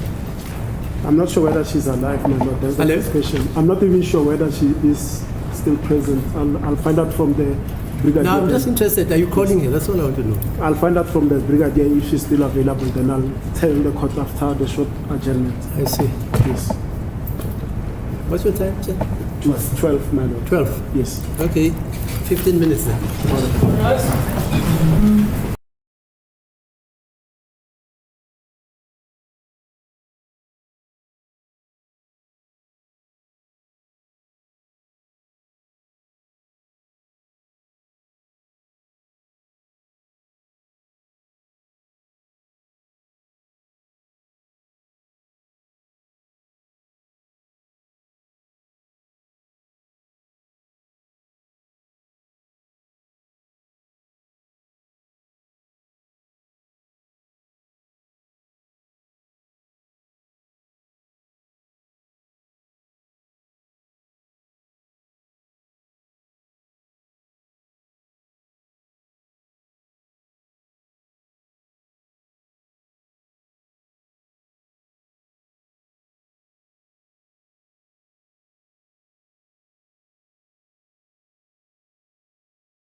but there are other statements. But the one that I can think of, Constable Zongo, because he even identifies them in his statements that this is the person that is referring to in terms of the pictures. So identify a picture of accused 3 and referred him as, I think, the surname Buthelezi, and I can go to his statement. So I'm saying there was no dispute as to say the name, even though there's a Buthelezi surname, but the person that is being referred to is Mr. Mnube, who is accused number 3. Noma ke sengacabanga ke la kodwa oqala nje ngacabanga ngayo yona ke uConstable Zungu uma elisho ke igama lelo kodwa uma esesitshengisa ke isithombe akhombe yena ke umsolo wesithathu athi noma ke ngibiza yena ke uCarlos Buthelezi kodwa ke ngikhuluma nangumuntu engikhuluma ngaye akhombe yena ke umsolo wesithathu. Now, one of the reasons that you also mentioned was the issue of DNA evidence, and you read the report in respect of the people that were in the house. You remember that? I do remember that, my lord. Ufundileke kunombiko ufundileke lana waloke uyibofuza noma phecelezi ke yona ke DNA ufunda ke ngabo abantu abesendini yebo kuyiqiniso. And that report excluded the house as donors of certain areas that were swapped. Remember? I do remember that, my lord. Nokuthi ke lowo mbiko ke ubakhiphileke abantu abendini ke nokuthi ke kungayibona ke abangabe bashiya ke la ekwatholakala khona ubufakazi noma ke igazi yebo kuqiniso. What about the accused persons before court from accused 1 to 5? Does DNA link them to the 26th of October 2014? My lord, according to the report of yes, I'm going there. Yes. I'm going there. I'm just trying to find the right words, my lord, because when I tried to venture into this aspect during the evidence in chief, it was greatly objected by by Mr. Mnisi, because I was actually going to accuse 3.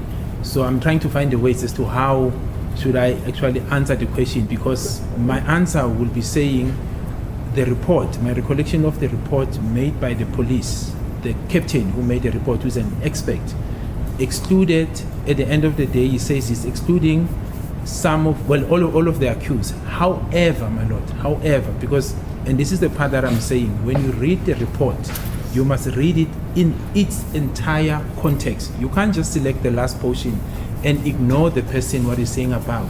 Somewhere above, he links some of the accused in terms of what he can read.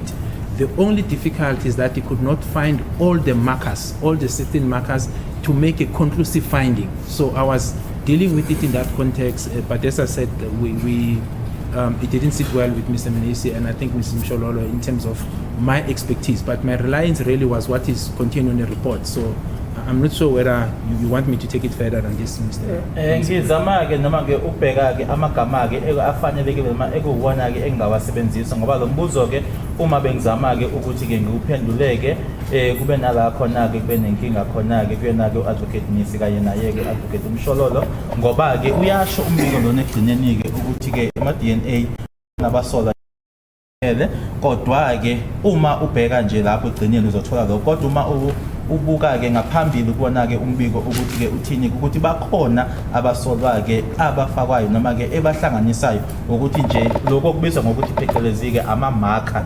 akutholakele anele ukuthi ke angasho ukuthi ngempela ke ayabafaka. And I was saying this, my lord, in the sense that, for example, when you are looking at the investigation, if, for example, we know even the fingerprints, you need to get a certain regions of it, to make a conclusive finding. But if you have an individual where the expert says, I can only get 4, but that 4 can be read into the suspect or the person that you're looking at.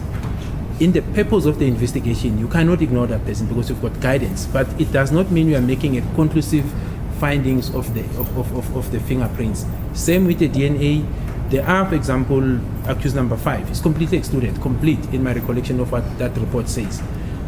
But it says certain things that the examiner find with regard to other accused, and that's where I was at, my lord.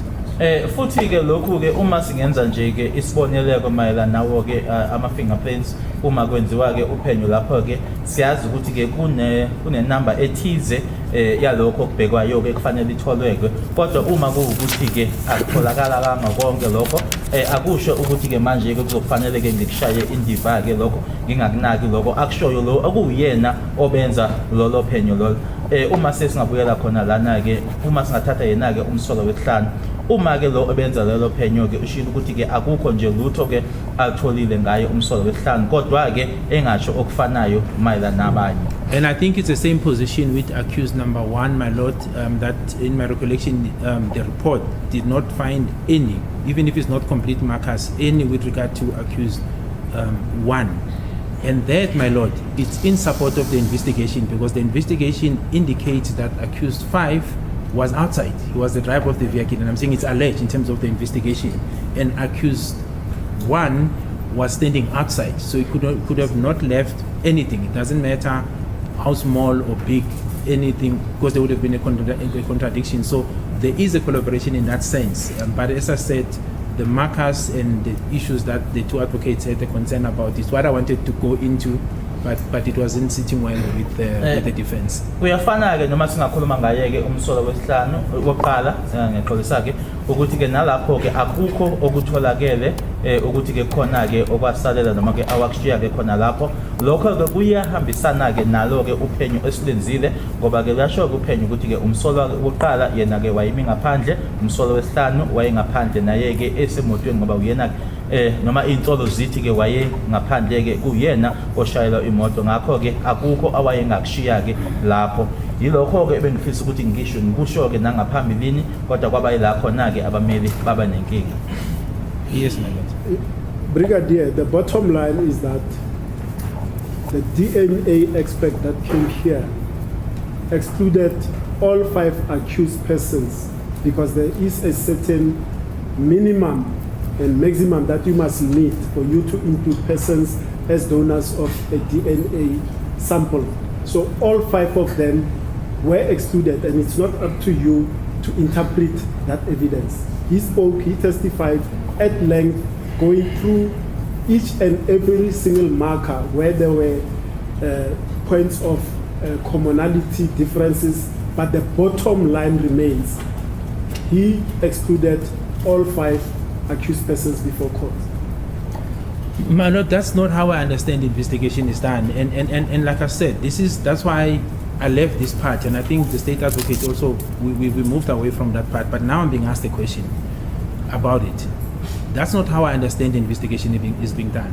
If a person, my lord, I'll make an example, make a statement to say I was robbed by this and this person, and at the end of the day, he gives you the context where he was, what was taken, whether it was male, black or white or colored, but at the end of the statement he says, I cannot identify those people. That doesn't mean a crime didn't take place, and that does not mean because he says I can't identify the perpetrators, you must now leave, forget everything that has been mentioned above. That's not how you do investigation. There are certain pointers, and if those pointers, no matter how small they are, points to some of the accused, it becomes collaboration evidence. I'm not saying it's a fact, because we are not an expert, man, but it's a pointer. It's the same, for example, with what is contained in Mr. Ramsipili's client's confession. When he says, I was with accused 1, 3, 4, and 5, it's what he says. It's not a fact. We needed collaboration evidence to prove indeed that there was such, my lord. So it's the first part. It must be corroborated for a conclusive finding to be made at the end. Kodwa ke akukuwena ke ukuthi ke manje umusha kanjani noma utolika kanjani ke ukuthi ke yini le ayishilo ufakazi kodwa ufakazi ke yena uma noma ngenkathi ebelana ke ushilo ke ukuthi ke akukho okwatholakala okuhlanganiswa noma okushoyo ke ukuthi abasola bobahlanu laba babe laphayana kwisigameko ngaleli yalanga ke uthi ke akusiyona ke indlela leyo uphenyo oluhamba ngayo wabesenza ke isibonelo ukuthi uma ngabe umuntu eyovula ke icala esho ukuthi ke kunomuntu obambe inkunzi uzomusho ke ukuthi umuntu omnyama umuntu omhlophe umuntu ekhaladi yini kodwa ke abe egcinini athi ngeshwa ke uma ngathola ke ithuba angeke ngikwazi ke ukuthi ke lo muntu lowo ngimkhombe noma ngimusho akusho ke ukuthi kufanele ukushaya indiva lokho akushilo ke ngaphezulu noma ukuthi ke uphenyo seliyaphelela lapho kunama-marker noma-ke ama-pointers athile. Uma kuwukuthi-ke ama-pointer athile akhomba uhlangothi oluthile noma kwabanye babasolwa-ke akusho ukuthi akunganakwa lokho. And this assertion, my lord, does not mean I'm saying the statement links them. That should not be misunderstood. I'm not saying the expert says their DNA is conclusively found. I was basically referring to what efforts or steps I took in my investigations, what guided me. Okunye futhi ke actually ufakazi ukuthi ke uma ngabheka ke noma ubuke sona ke istatement sokonyuluka sakhe ke umsolo wesibili la ashoyo ke khona ke ukuthi wayekade enaye ke umsolo woqala owesithathu owesine kanye ke nowesihlanu asijongo ke ukuthi ke lokho kuphelele kodwa kwafanele ukuthi manje ke senze uphenyo ke phezulu kwaloko akushilo. Okunye futhi ke angisho ukuthi ke lo mbiko lo wofakazi bekade lana ke ukuthi ke umbiko othi ke cha ngempela ke lokho bakwenza ke kodwa sengiyakusho nje ngiyachaza ukuthi yiloko akusho. And like Advocate Munisi correctly said when he stood up on this point, it is not your opinion, Kenneth. It's the opinion of the DNA expert on this point.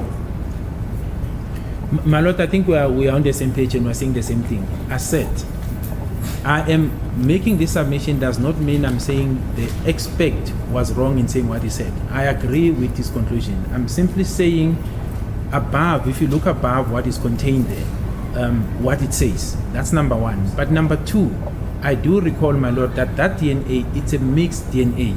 The donor of the second DNA was never found, which is a female, to make a conclusive finding. That's what I seem to recall during my interaction with the expert or our interaction. But there is no dispute, and such must not be created, my lord, as if I'm standing here contradicting the expert to say he is wrong. I understand the report that is written there, and I agree with him. But I'm simply saying, on top, he indicates certain markers that were not good enough for him to make a conclusive finding. So it's not, in essence, my lord, a complete exclusion. That's what I'm saying. It's where somebody says, I've read this, 0. I've read this, 0. There are certain markers, but unfortunately they were not enough for the expert to make a conclusive finding, my lord. Engishoyo ukuthi lana sikhuluma ke into eyodwa angimile la ukuthi ngiphikisane naye ke umngodi noma ufakazi ke owashoyo ukuthi akukho okufaka ke abasolwa ke lana akufani nesehlakalo la khona ke umuntu ezayo ethi cha angitholanga lutho u0 angitholanga lutho lana u0 kodwa ke uyasho ukuthi yebo kukhona ke okutholakele kodwa ke akwanele ukuthi ke afinyelele kusinqumo ke esiphelele noma ekuyisona ke. So there's no conflict or difference of opinions insofar as what the expert is saying, my lord, and what I'm saying. But basically, and I'm not contradicting him or disagreeing with him. Angiphikisani naye ukuthi ke noma ngiphikisani naye ke noma ngisho okunye okuhlukile kuloko akushoyo ke mina nanjengoba ngime la. Okay. And then you also referred to the AVL report for the motor vehicle driven by Longwe Twala.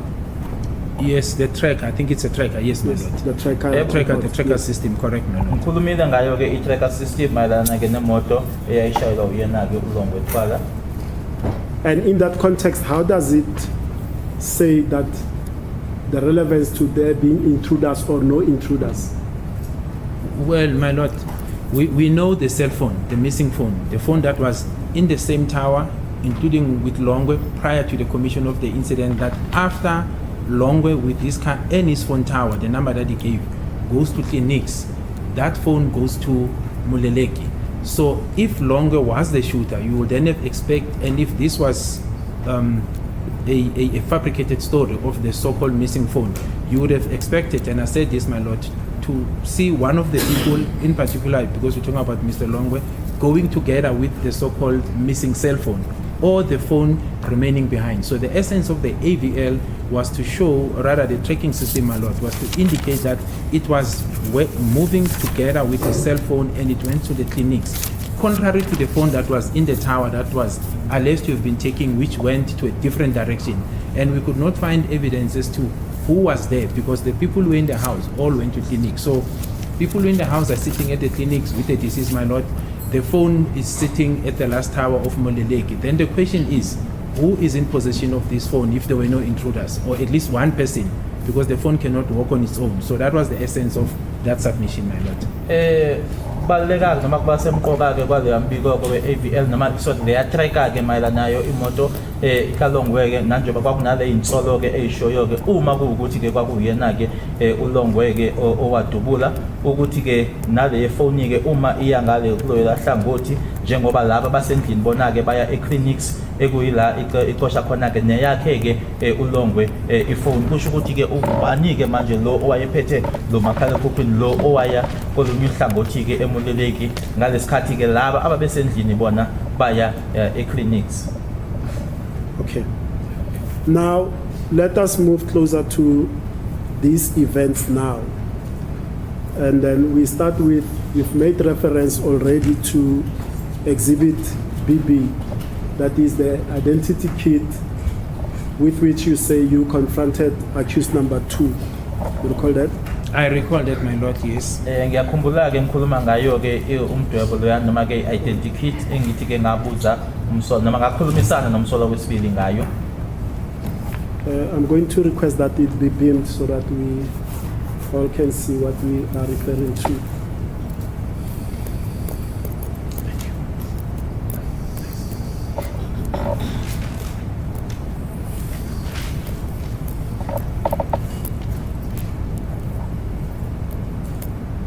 My lord, I'm waiting for my learned colleague to connect to the monitor.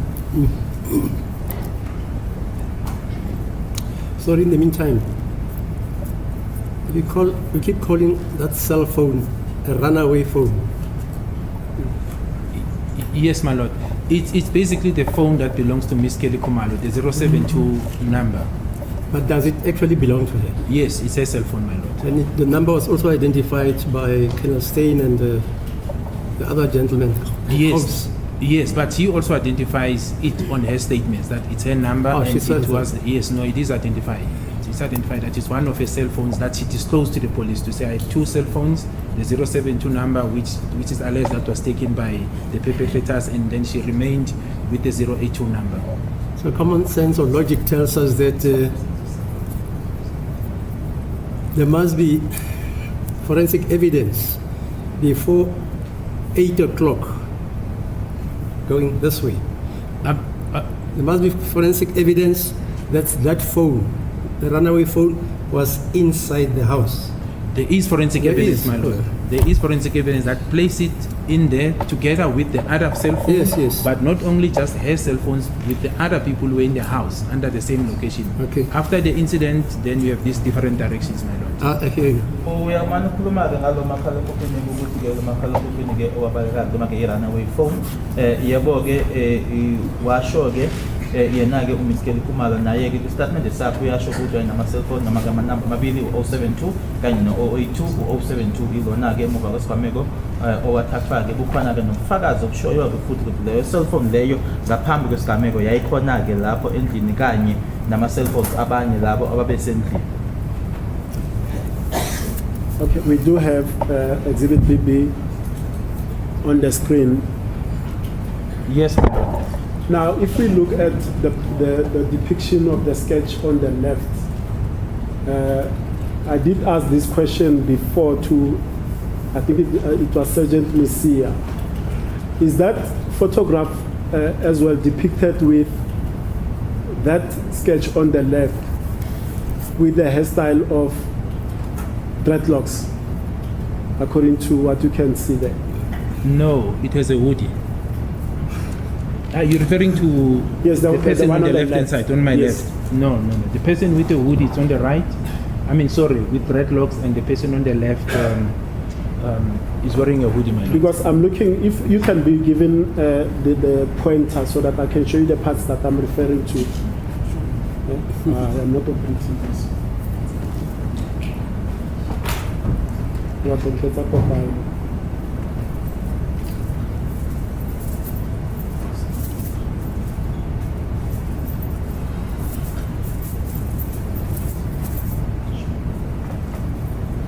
Yes. Yes, if we point, you Yeah. see on the, yes, those parts, and also on the left-hand side. Yes. Do you see those parts? Yes, I do. Yes, are those depiction of dreadlock hairstyle, or is it just the background My Lord, You can, I think it will be difficult for me to say for the fact. I think I don't want to mislead. I do see that there's some blackness showing up there, but I can't say. It's more clearer here where you see there's dreadlocks. So one can say it looks like it's part of the dreadlocks or the reflection of the picture. I don't know because I was not involved in this, my Lord. That's a difficult I have. Ubunzima enginabonke lana ukuthi ngangasiyona ke ingxenye yabo khona kumnyama okubonakalayo ke ukhuluma lana ke nakulo hlangothi ke kodwa ngeke ngisho ngesiqiniseko uma ubheka kubukeka ingathi iwona kodwa ngilana ke kulesi sithombe wona ke kucaca ayacaca ukuthi ke iwona ke ama dreadlocks.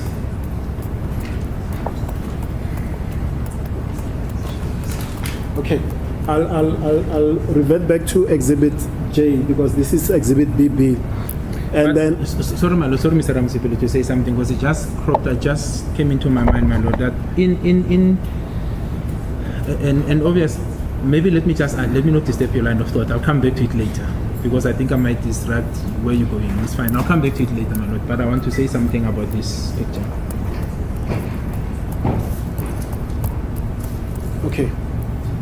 Khona ke befuna ukusho ngalesi sithombe kodwa ngizobuyela kona ke kamuva angifuni ukuthi ke ngiyiphazamiseke imibuzo yakho. And your testimony is that on the 18th of June 2020 and at Carltonville at Sibanye, when you spoke, interrogated, interviewed accused number 2, you then confronted him with this ID kit and you told him that the person depicted or the sketch depicted on the left bears a resemblance to him. Yes, I did say that, my Lord. Ushilo ukuthi ke nge-18 zika June 2020 esibanyeke wakhuluma ke naye umsolo wesibili umtshela ke ukuthi ke umuntu lona ke odwetshiweke la noma kule identity nako khona ke noma ke unako ke ukufana naye yebo ngakusho lokho kuyena. My Lord, what I forgot to mention, perhaps let me just deal with it. This is the part I was saying I want to deal with it later. I didn't mention it in my evidence in chief, is that when I was during the profiling process of the accused, obviously the ID, the age was determined. Now, when I made this assertion that I think this person looks like him, what I was also taking into account is that his ID number, in terms of the description given by one of the witnesses, he described the person with the hoodie. He described obviously the color of the hoodie, which I will get into, as the person who's about 25 years old. Now, if you look at the age of accused number 2, and you count backwards to 2014, it takes you exactly to 25 years. And that was described by one of the witnesses. It's Mr. Makaleni. We dealt with him. Mr. Ramsipili took me through when he was identified. He made a statement, but also when he was interviewed on the statement of Warrant Officer Steenkamp. We dealt with it last week. He says this person with the hoodie is 25 years old. He also mentions the measurements. I don't recall exactly as to how he says this person, how tall he is, my Lord. But he further mentions the issue, the color of the hoodie that was worn by this second intruder. In other words, the person with not the second intruder, rather the person he saw outside wearing the hoodie, because he mentioned more than two people. But what is of importance is the age, which corresponds with the accused exactly. We can count even now backwards. It will take you to 25 years in 2014 when this incident took place. But furthermore, fast tracking now to after the 18th of June 2020, my Lord, to the time when I interviewed Constable Zungu, and he subsequently submitted a statement. In his statement, he clearly indicates that at the hostel, and it's contained in his statement, accused 2 was wearing a black hoodie, which was described at the crime scene on the 24th. He says he was wearing a black hoodie. He changed to a different hoodie of a different color. But when they came back, or when you saw him, the hoodie was wearing is black in color. It's contained in his statement, my Lord. Lokho ebengifuna ukusho ke ngaphambili ngathi ngizobuyela kubona ke kamuva ke cabanga ukuthi ke angikusho ke khona manje ulona ke udaba lwehoodie nombala ke owashiwo ke kanye futhi ke nokuthi ke uma omunye wefakazi ke cabanga ukuthi yena ke Mr. Makeleni sikhulumile ngaye kwiviki edlule esho ke nokuthi ke umuntu lo ambona ke egqoke leyo hoodie iminyaka yakhe ke yayingaba ke u25 uma singabala ke ukusuka manje sibuyele emuva ke siya kena ke u2014 sesingathola futhi ngempela ke iminyaka yakhe ke umsola wesibili ke ihamba khona ke o25 futhi ke uyasho ke noma emkala ke ushilo kodwa ke angisakhumbula ukuthi wathini ukuthi ubude bakhe kwakuumuntu wayemude kangakanani. Sibuyele futhi kuyena ke uConstable uZungu oshilo ke ukuthi ke ehostel ngathi ke belapho ke ukuthi ke umsolo wesibili wayegqoke ihoodie eyayimnyama noma eshilo ke ukuthi sebuya ke wayishintsha ke kodwa ke uyakhuluma ngayo ihoodie leyo emnyama. My recollection, my lord, is that also I seem to recall that the description in terms of the height given by Mr. Makaleni was about 1.8. What I'm not sure of, and I can check during the long adjournment if there is any report or is contained in a statement of Colonel Mangena, because the exact measurement of how tall he is, this is now accused to, was established by Colonel Mangena during that exercise of trying, but that I don't recall, my lord. But Mr. Makaleni's one, I do recall that he estimated him to be 1.8. So one will have to see what Colonel Mangena says in collaboration of that. But the woody, the age, my lord, fits in. So the essence of this submission, my lord, as I said, when I confronted with him with the similarities, I forgot to mention that I was also at that time, because I knew how old he was, that he was fitting in terms of the estimation of the age by the neighbors who saw him, who alleged that he saw someone wearing the hoodie back on the day of the incident, my lord. Okunye futhi ke ngakusho ke ukuthi ke waye ubude bakhe ke noma wayemude kangakanani ke, kodwa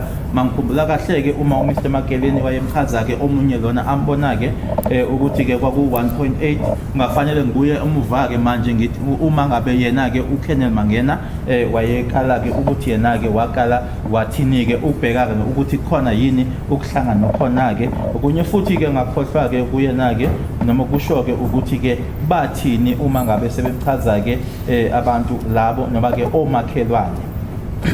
Yes, ma'am. Brigadier, let me put this so that we are not misunderstood. Yes. I read to you the contents of Exhibit J as they are. I did not take you through the description of Makaleni for the truthfulness or non-truthfulness thereof. I was simply reading the statement because I am aware, as you've already told the court, that Mr. Makaleni is deceased.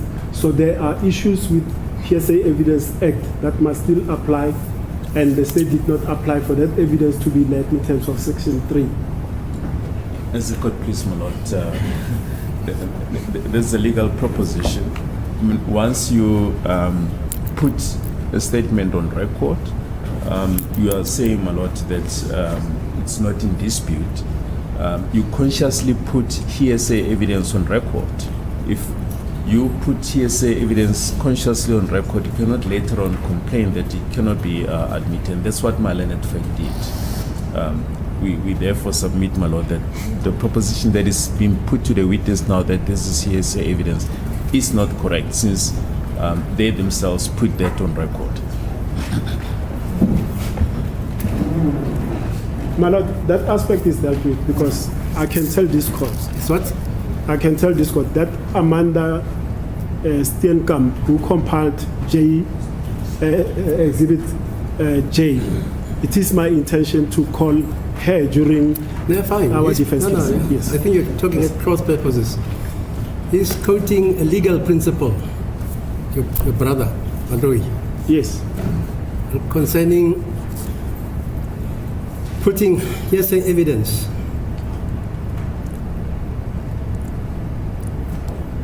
It is. I'm very well aware that if I solicit hearsay evidence, it's then admissible. Yeah, right. That's what he's talking about. Yes. So we're going forward because remember my follow-up question to this Makaleni after the description given to Ms. Steenkamp. I asked you whether Makaleni was one of the persons that were in the house, or was it somebody that was just simply passing in the streets? Yes, I do recall that question being asked, my lord. Ngiyakhumbula ke lo mbuzo ubuzwa ke ukuthi ke ingabe uMakeleni kwakuomunye wabantu ababesendlini noma kwakuumuntu nje owayindlulela emgwaqweni. And the reason I was reading that statement was twofold. One was to show the description of the firearm provided by the people in the house, and secondly, to show that the people in the house themselves, to Mrs. Steenkamp, none of the people described the features, the height, the length, anything to Mrs. Steenkamp. Those were my reasons. So the description of dreadlocks, golden insert, 1.8 meter in height, came from Magaleni, who's not the person that was in the house. That was the purpose I was showing. I was reading Exhibit J. No, it is correct, my lord, but one also must understand on what context was Makaleli called in as a witness. If you read his statement, he indicates that he was passing the Kumalo's house, that was the scene, and he saw people who were sitting outside, which he took note of. As he was coming back, I think from the shop or from a certain walk, he saw some of these people running to an opposite direction. And then later, when he get closer to the Kumalos, that's when he was informed that these people who were running were involved in the shooting. So that's the context. That's why the investigators focus on him, because he was able to identify the alleged perpetrators outside the house before the incident took in, before they went into the house. That's how his statement was taken. So it was in that context. Uma ke bengikufundela ke lo exhibit J tshengisa ke ukuthi ke abantu labo ababesendlini ke bona akukho abakhuluma noma bechaza ke ukuthi labo abantu ababesendlini omunye wayenezinyo ke legolide noma ke bechaza ke ukuthi nama feature athile. uMakeleni yena kwakuwumuntu wayendlulela, yebo kuyiqiniso ukuthi wayendlula ke lapha emgwaqweni, kodwa wabona ukuthi kwakunabantu ababe lapho ke uma esebuya ke futhi la ayebuya khona esitolo noma ke kuhambo lolo ayothathileke wabona ke futhi labo bantu labo ke sebegijima noma bebaleka ke manje la esezotshela khona ukuthi labantu ke abebebaleka ke ibantu ababe lana, ingakho ke singabaphenyi ke sabona ke kusemqoko ukuthi start istatement sakhe. My Lord, I see it's just past 1 o'clock. Is this an opportune time to take the long agenda? Okay, fine. Sorry, just there's a witness who speaks about a garage. Is that the same gentleman? Same person said the garage. Garage. No, remember it. No. This one speaks to them. He places them around the case Who house. says he saw some people at the garage? No, I think gas station is the word. Gas that is station. being Okay. used. Hey, madam. It's that witness. It's the same. Well, not a witness. It's the same person, my lord.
Yes, but like the Americans.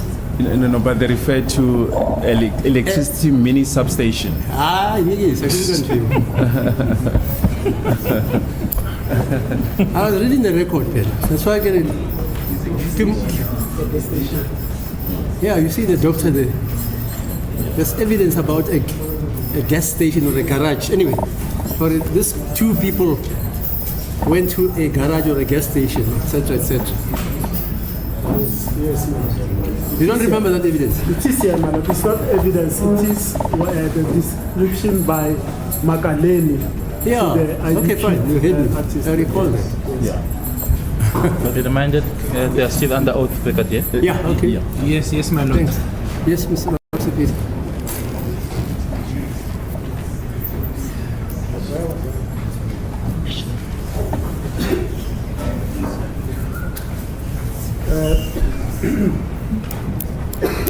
Now, Brigadier, you're saying that you confront accused. Sorry.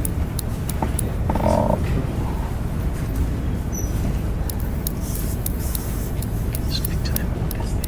Can you speak to them about this thing? Sure.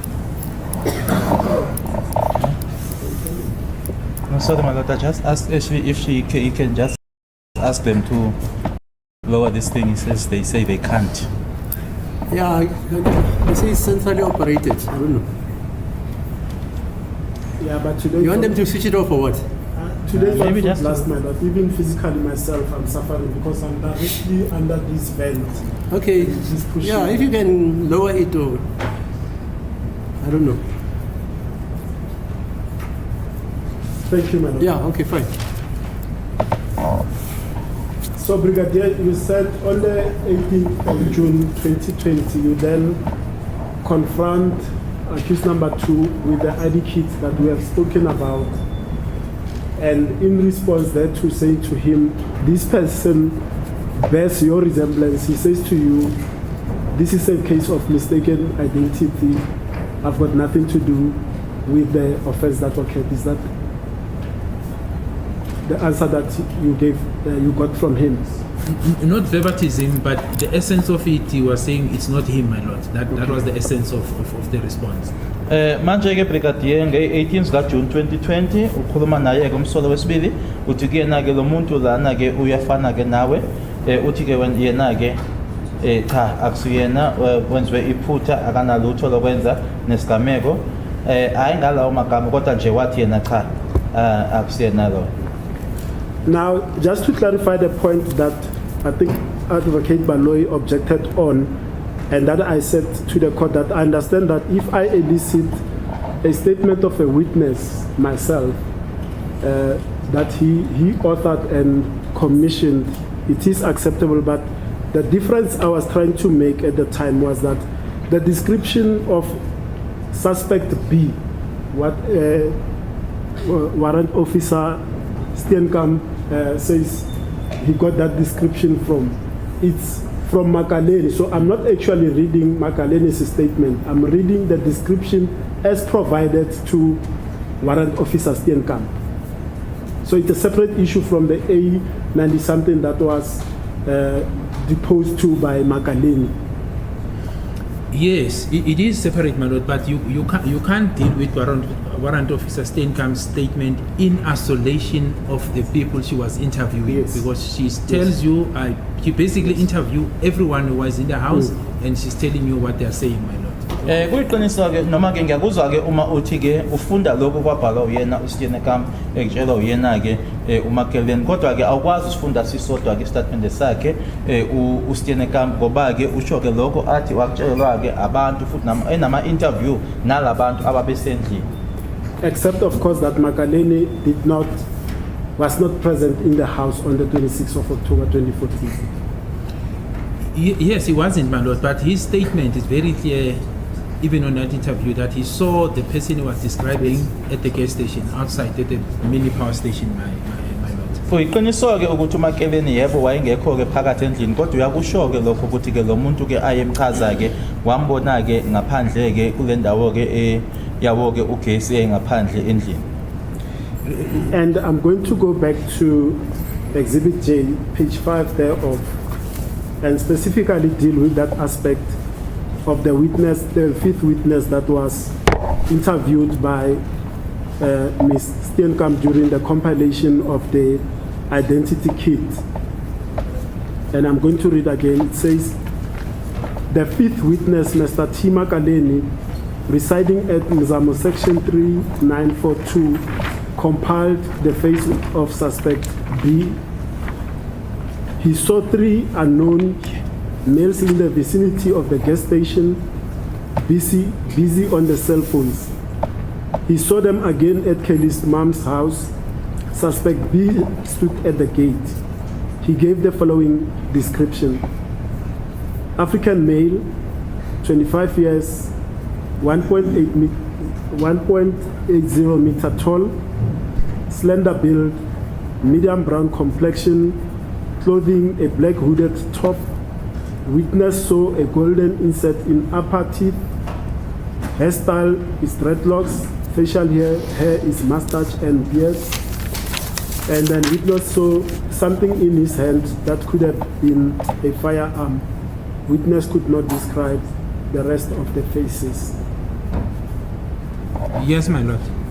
Lana ke kufundeka ngalendlela kwi statement sakhe ke Amanda Yvonne Steenkamp ukuthi ke owesihlanu ufakazi uMr T Makeleni ohlala ke eNomzamo e3942 wachaza ke umsolwa B ukuthi ke wabona ke abalisa abathathu angabazi la kune ndawo ka gas noma phecelezi ke i-gas station busy ke komakhala ekhukhwini babo waphinda wababona futhi ke endlini kaMakakheli ususpect B wayemi ke egateini wamchaza ngalendlela ukuthi umuntu wesilisa omnyama oneminyaka u25 1.80 meter ubamude ke enomzimba omncane futhi ke medium brown la i-complexion yakhe noma ke indlela akabukeka ngayo awayegqokile ihoodie eyayimnyama ngombala wabona futhi ke ukuthi izinyoke la ngaphezulu wayenegolide i-hairstyle wamchaza ke ama-dreadlocks wachaza i-mustache futhi ke wabona ke khona ke lokho akubona ke esandleni okwakubukeka ngathi kuyisibhamu. Now this paragraph and description ties in with what I asked you earlier when we were looking at Exhibit BB, the person or the sketch on the left with a hoodie, and I asked you to point at the left and the right side of the face to ask whether that was also the insertion of dreadlocks on that sketch ID kit. Remember? I do remember, my lord. Lokhu ke manje okubhalwe lana ke kuyahambisana ke naloko ebengikutshengisa kona ke lana kulo lesithombe ebesiveziwe ke khona la ngikutshengisa emaceleni ke ngithi lokho akubukeka ngathi ama dreadlocks. Yebo ngiyakhumbula. Now regarding and take this fact, Makaleni is the only person that gave the description of suspect B or the second so-called intruder, right? At Warrant Officer Steenkamp's ID kit compilation. I'm not speaking about any other statement. I mean, when this ID kit was compiled, Makaleni is the only person that gave the description of suspect B.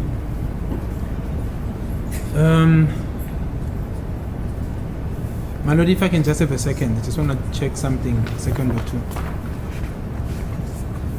I can quickly assist you. The first witness is Ms. Kelly Kumalo. If you look at the last two sentences, she says Ms. Steenkamp, Kelly Kumalo could not describe the second suspect. Do you see that? Yes, I do see that, my lord. That's exactly where I wanted to go in terms of describing or could not give the profile. But as I said, you take this in relation to the statements as well, because in the statements, as much as they are not giving marks in terms of the ID kit that was compiled by Warrant Officer Steenkamp, but they do indicate more or less how the second intruder was. But insofar as the compilation by Warrant Officer Steenkamp, yes, we're in agreement. They didn't say it. But insofar as their statements are concerned, they do give an indication as to how the second suspect was looking like and what he may be carrying around.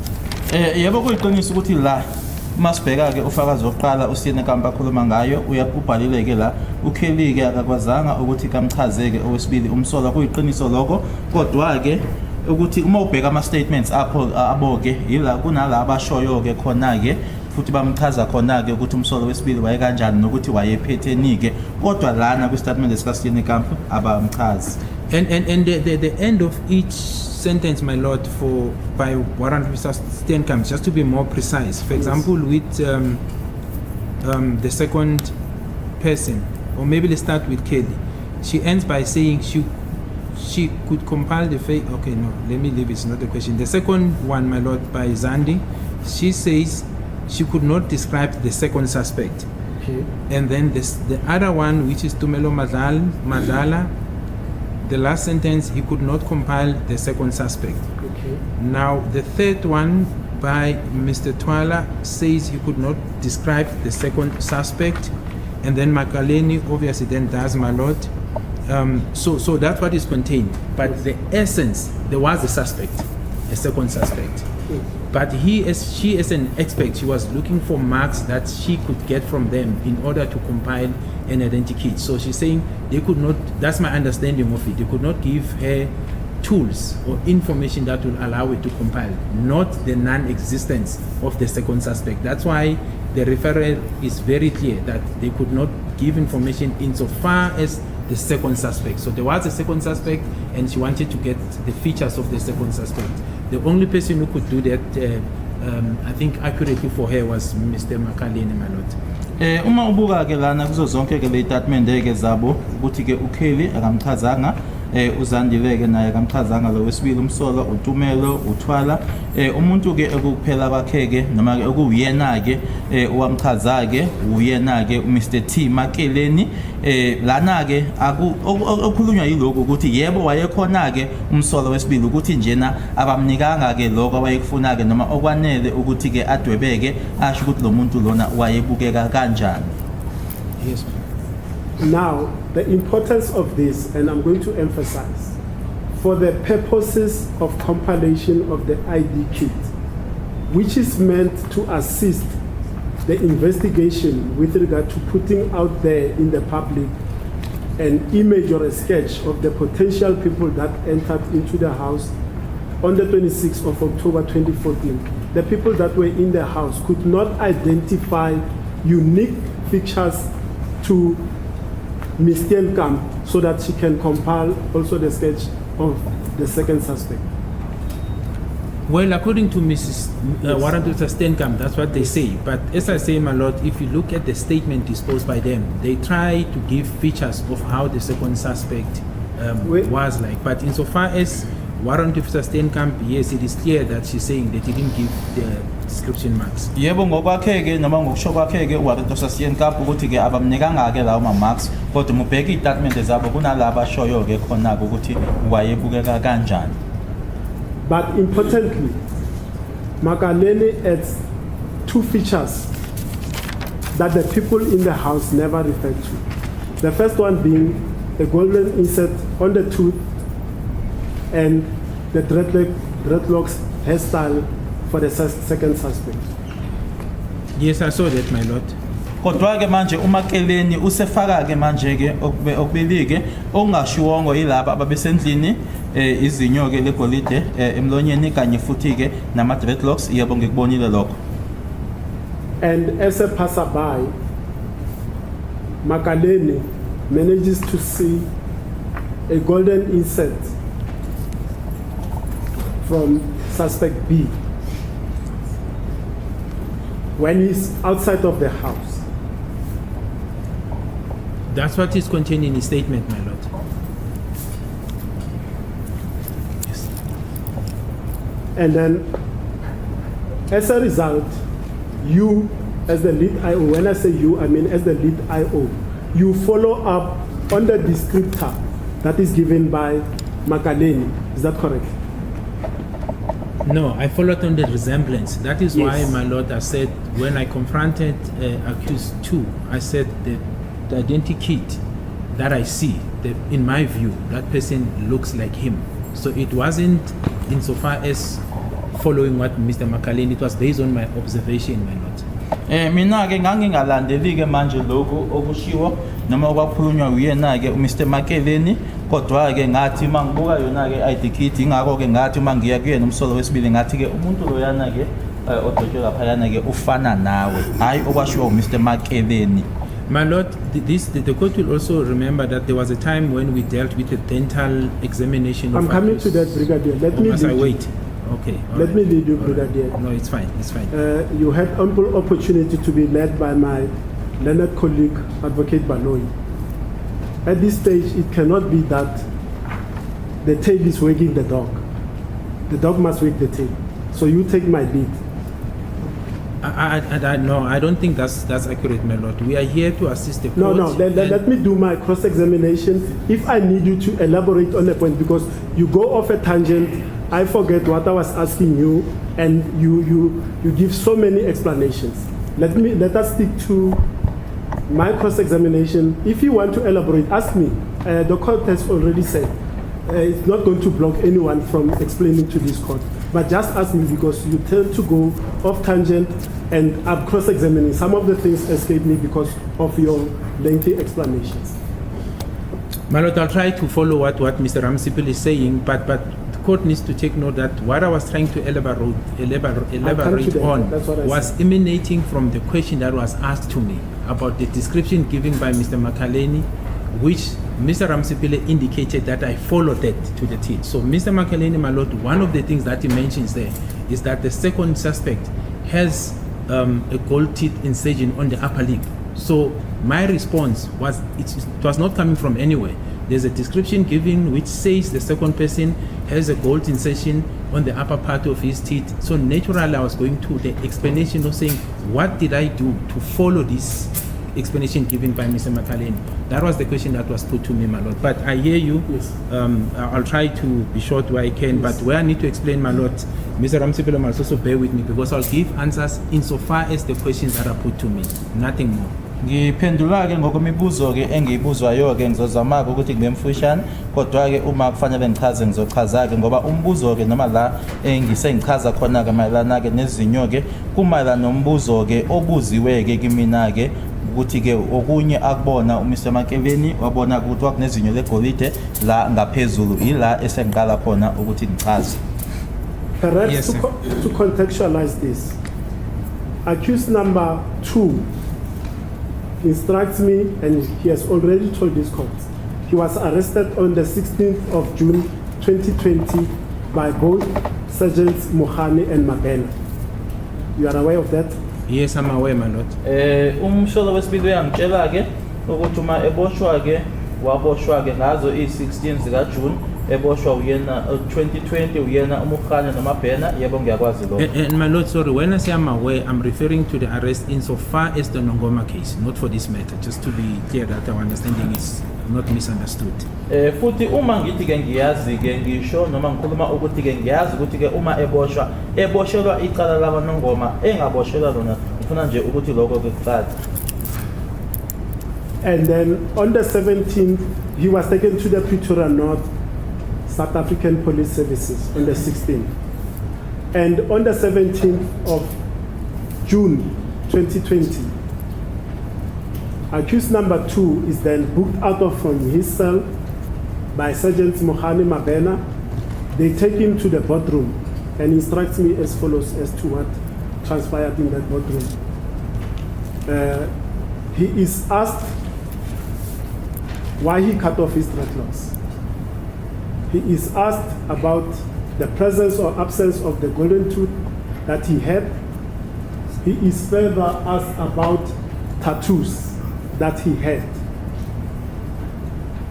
My lord, I was not there, so I think it will be difficult for me to respond to that. I'm coming exactly to that. Uthi manje ke uma Mr. Jonas. uma esethathwa ke noma ke ekhishwa ngazo i-17 zika June 2020 wakhishwa ke wasuka ke kuyona i-boardroom wabuzwa ukuthi kungani ke esewasusileke noma bakundileke ama-dreadlocks kungani futhi ke izinyo ke leli legolide eselikhiphile ngangingekho ke mina lapho kuzoba nzima ke ukuthi ngingaphendula ngalokho. Now, accused instructs me the persons that were in that boardroom were the following. It was yourself, it was Sergeants Mabena and Mohane, it was Sergeant Mohola, and there was a gentleman who was wearing braces, the pants braces, and that on that day, over and above the 3 items that I've said he was questioned about, he was also made to take his tops off to look whether he's got tattoos. And do you know who says that? He says the person that was doing that interrogation was. It was you. No, but my lord, that's not true. And I think I dealt with this aspect during the trial within trial. That I did not see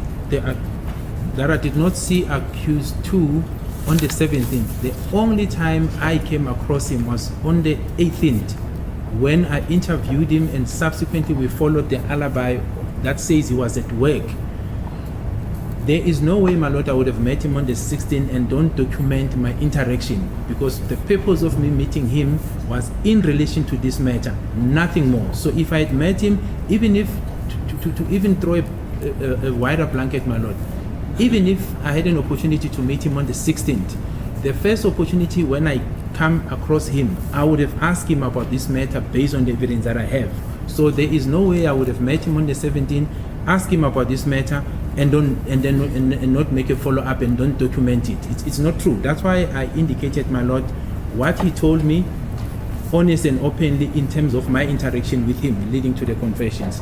Uyawabala ke abantu athi babe khona ke kuleyo boardroom leyo, uyakubala ke nawe uMukhula, uSergeant Mohane kanye ke noMabhena nomunye ke umlisa amshoyo ke nokuthi ke wase etshela ukuthi akakhululeke la ngaphezulu noma ke itop kubhekwa ke futhi ama-tattoo nokuthi futhi umuntu oyenza lokho ke kwakuwena. Akusilona ke iqiniso lelo, mina ke uma ngihlangana naye ihlandla loqala kwakungazo i-18 zika June 2020, bangeke ke kwenzeka ukuthi ngihlangana naye nge-16 noma nge-17 bese ngingabhali phansi ke ukuhlangana kwami noma lokho engakhuluma naye, ngoba ke mina ke uma ngangizombuza ngalo leli qala leli ngibe sengibhala phansi. Interestingly, I like your answer there. You said, had you met him on the 16th, the first opportunity that you were going to ask him was to ask him about 63610 of 2014. Why not ask him about 16310 2018, the Namwalba case? Because that was the case for which he was arrested, according to your testimony. Yes, that's exactly what I said, my lord. But I think maybe Mr. Ramsipil, in fairness to him, he may have forgotten what I said last year when we started. I said, my lord, when the names of accused 1 and 2 were brought to our attention, cold case analysis was done. Subsequent to the cold case analysis, cases were identified that are seemingly affecting accused 1, and cases linking allegations that these cases are linking accused 2. Those matters were assigned to Sergeant Mohane to investigate.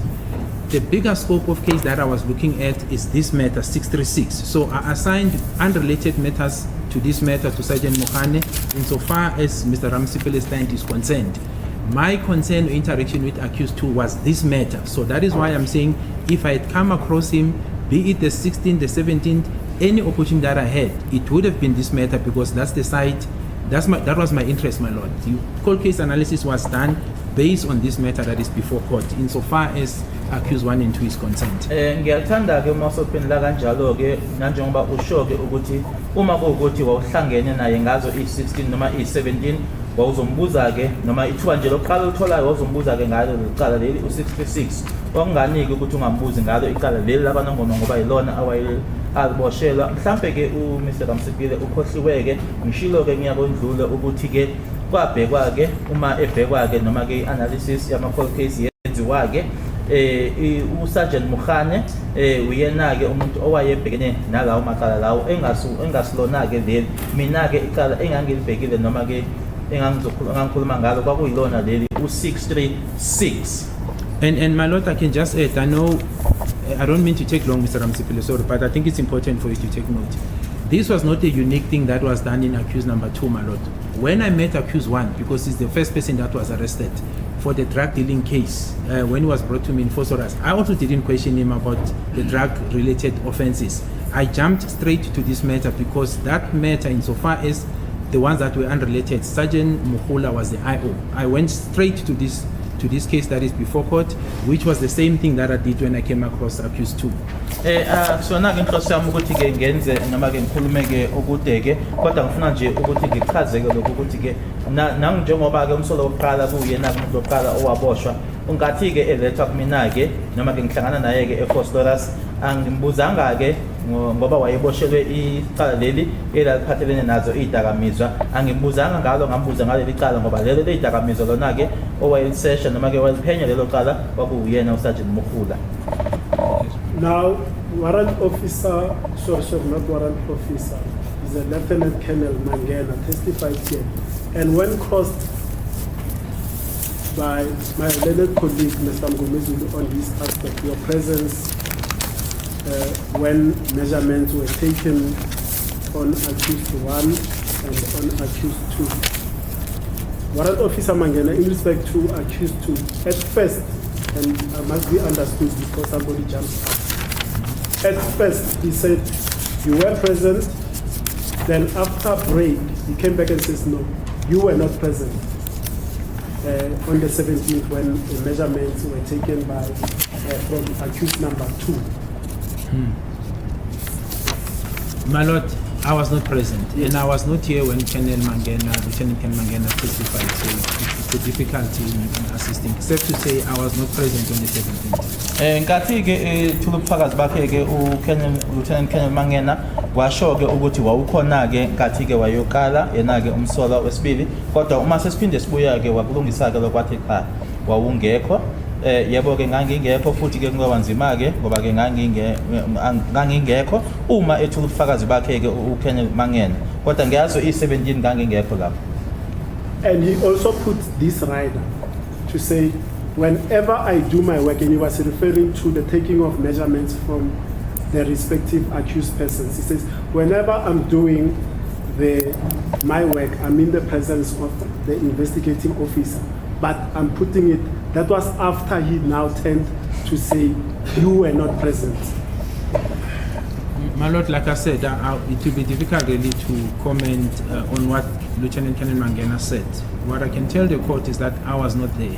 And like without repeating myself, if I was, I would have documented my interactions with accused 2, my lord, because that was my interest. There was no way I was going to meet him and I questioned him about this matter and I do nothing. And then I shift it to the following day. It doesn't make sense to me for what purpose, my lord, because my understanding of what transpired on the 17th, nothing is significant really.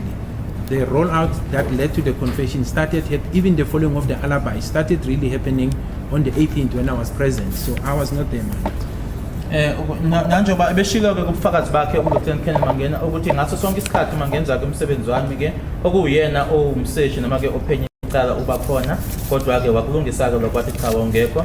Yebo ke uma kuukuthi ngangikhona ke lapho ngangeke ngivesele nje ngidluliseke lokho ngangizobhala phansi noma ke ngangizobhala ke lokho ngikhulume naye ke uqala ke ukuthi ke ngihlangane naye kwakungiye ngazo i18 ngikona ke lokho okwaholela ke kuyona i-confession le eyathathwayo. I may add, my lord, that Sergeant Mukhane was there. I know that on the 17th he was there and he's part of the investigation team. Engakusho ukuthi uSergeant Mukhane wayekhona ke lapho ngabe i17 futhi ke uyingxenye yethimba elihola eliphenyayo. Now we were at exhibit J, the descriptor of the dreadlocks hairstyle and the golden insert on the tooth of suspect B, and I asked you whether you followed that up. Yes, I did. That's the part I wanted to go to, my lord, when you said I'm saying on your And then accused 2 on the 22nd of 22nd of June 2020. He was now appearing in the Tlhabane Magistrates Court for an unrelated matter, and after that he was taken to Dr. Tlhoko, right? That is correct, my lord. Manje ke ngazo i-22 June 2020 ila khona ke ayobingelela imanje khona ke eTlhabane umsola wesibili kwase kuthi ke emuva kwalokho bayohlangana ke naye uDokotela Tlhabane Dr. Tlhoko. Sorry. Yes, I said that's correct, my lord. Shilo ukuthi lokho kuyiqiniso futhi uma bingelela ke imanje lapho bakuyicala ke langahlangene naleli. And in essence, what was the purpose of taking accused number 2 to Dr. Tlhoko for an orthodontist examination? It was precisely what I was trying to get to earlier, my lord. That second suspect was described as having a gold teeth incision, and I wanted to check if indeed that is the position or not. Inhloso ke noma imbangela ke yokuthi ke asiwe ke na ke noma hanjiswe kuyena uDokotela uXhokwe nanjengoba kwabeshilo ke abantu mabechaza ukuthi wesibini ke umsolwa wayenale zinyo ke legolide kwakubheka ke lokho noma uqinisekisa lokho. But it was also because, my lord, in my observation on the upper teeth or some of the teeth. My lord, I beg leave to approach accused number 2. Also? He was raising his hand, my lord. Oh, I see. Yes. Yeah, you can go to him. Okay.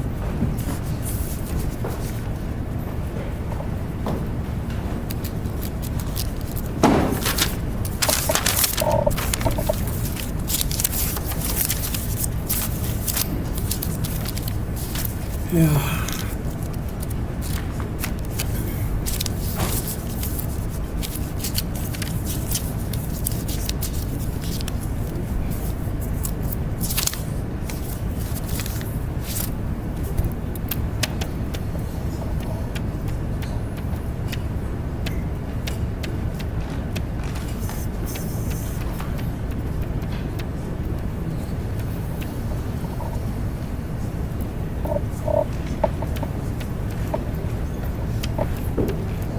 Thank you, my lord. I mean, that's it. And what was the result of Dr. Tlhoko's examination of accused number 2? My recollection, my lord, they could not find that he had a gold teeth incision which was removed, because in my observation as well, when I was talking to him, my lord, there's a gap on his teeth. I'm saying it with greatest respect, not an insult. So I suspected that perhaps something was there and removed. But the medical report, without quoting it word for word, I do know that the doctor could not find evidence that says he once had an incision or artificial or something that was removed at a later stage. Umbiko ke wabuya ke uthi cha akukho okutholakalayo noma akutholayo uDokotela uHlokwe ukuthi ke yakhishwa noma khona ke izinyo ukuthi elakhishwa ngoba ke uma ngangikhuluma naye ke mina ke ngaqaphela ke ukuthi ke ngikusho lokho ngayo yonke inhlonipho ukuthi kwakunesikhala ke sikhona lokho kwangenza ukuthi nisole ukuthi mhlambe ke kukhona kwase kukhishwa.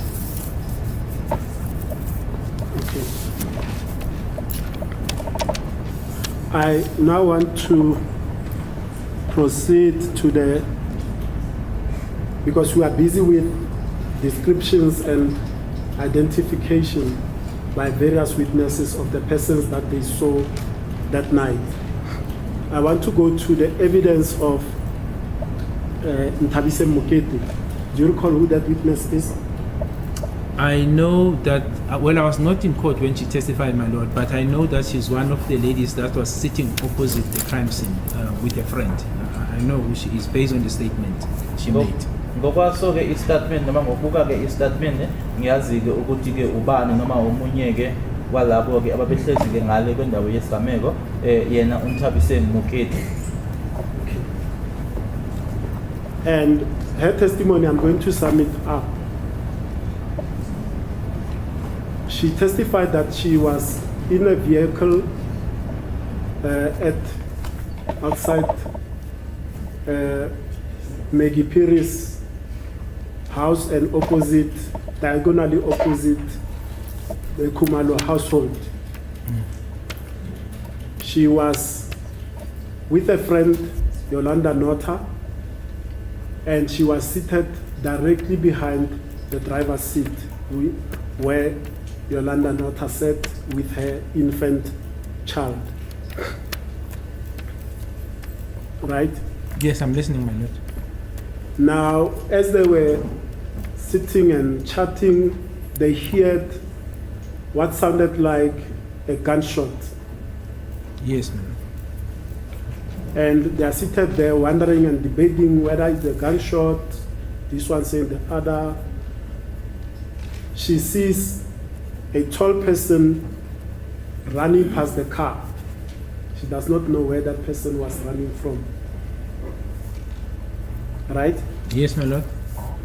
Then she heard the second shot, and at that stage again, she saw two people running towards the same direction that the first person had run, and the direction which she described was they ran towards the park, in the direction of the park. Yes, my lord, I'm listening. And now they're saying, we are going to die in this car.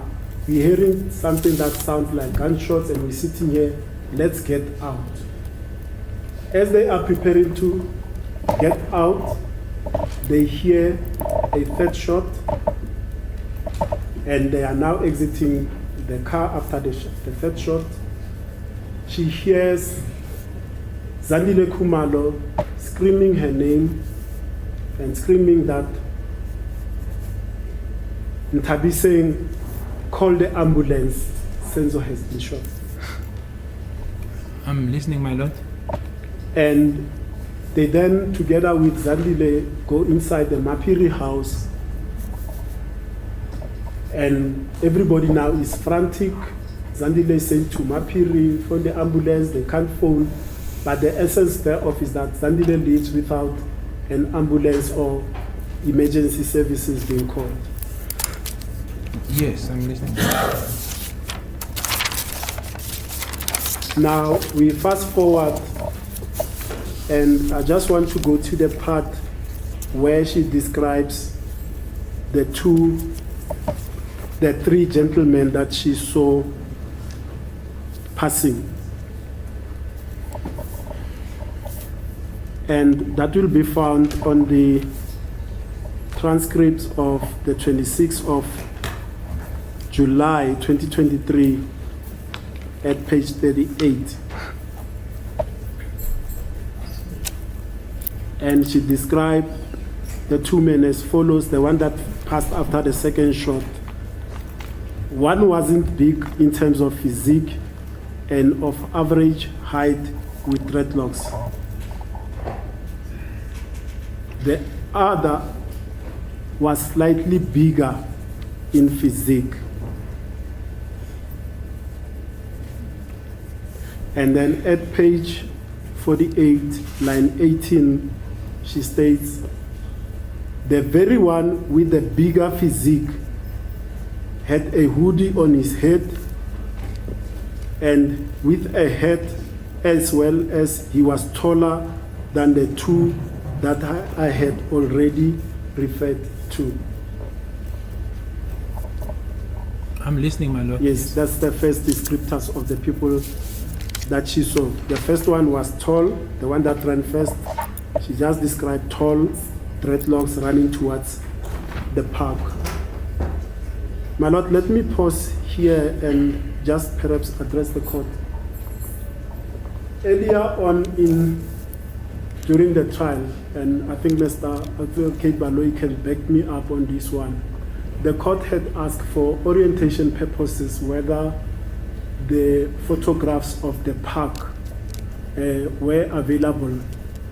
I've gone, my lord, and dug onto my disclosure, and indeed I have found the photographs. I think it's a scenic overview of the park, Zamo section, the house, the marshes, and that evidence. And I mean the album has been compiled by a Sergeant Triple B Mulumbi, I think.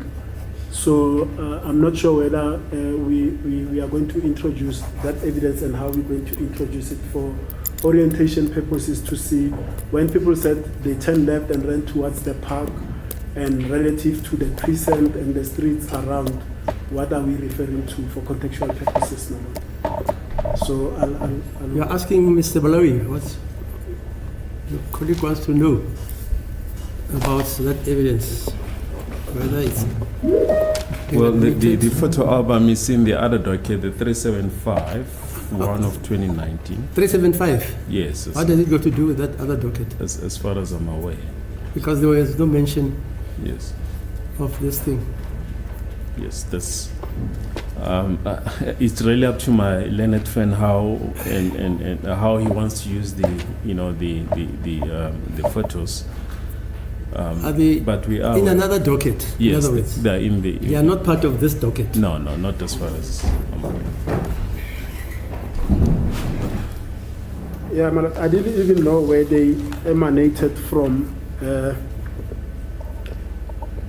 in terms of because I only have got the album, it doesn't say which case Yeah, fine. number So that this it- sergeant, where is he? Where does he live?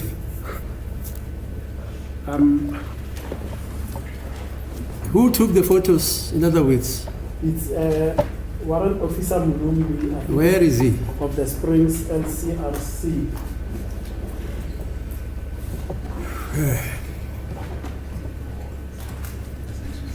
Are you going to call him as a witness?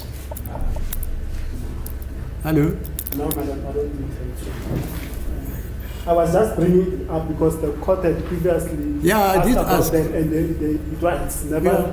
resolved, my lord. Are you going to admit this evidence, Mr. Baloui? Well, we for our purpose, my lord, we never deem it necessary to, to go that route. If my learned friend wants to canvass that, it's really up to him. No, let's But leave it. the What's the photos law? are- What does the law say? Yeah. Because I'm told there are two dockets. Yes. And in these two dockets, seemingly, the charges are well apart. Yes. These gentlemen are charged with murder, attempted murder, robbery, possession of unlicensed firearm, ammunition, etc., etc.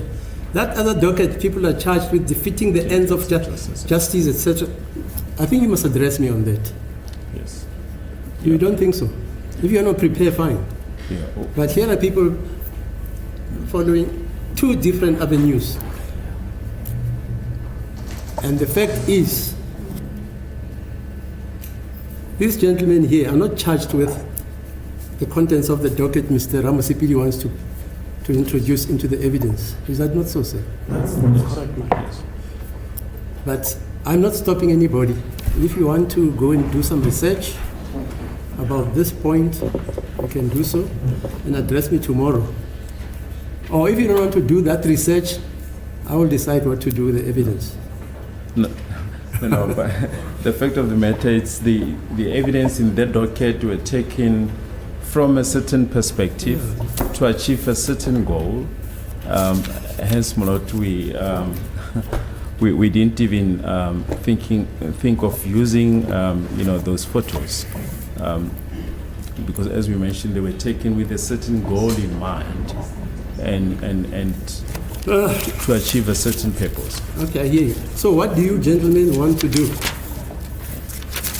Well, if my learned friend wants to use them, he must just follow the normal rules of evidence. It's as simple as that.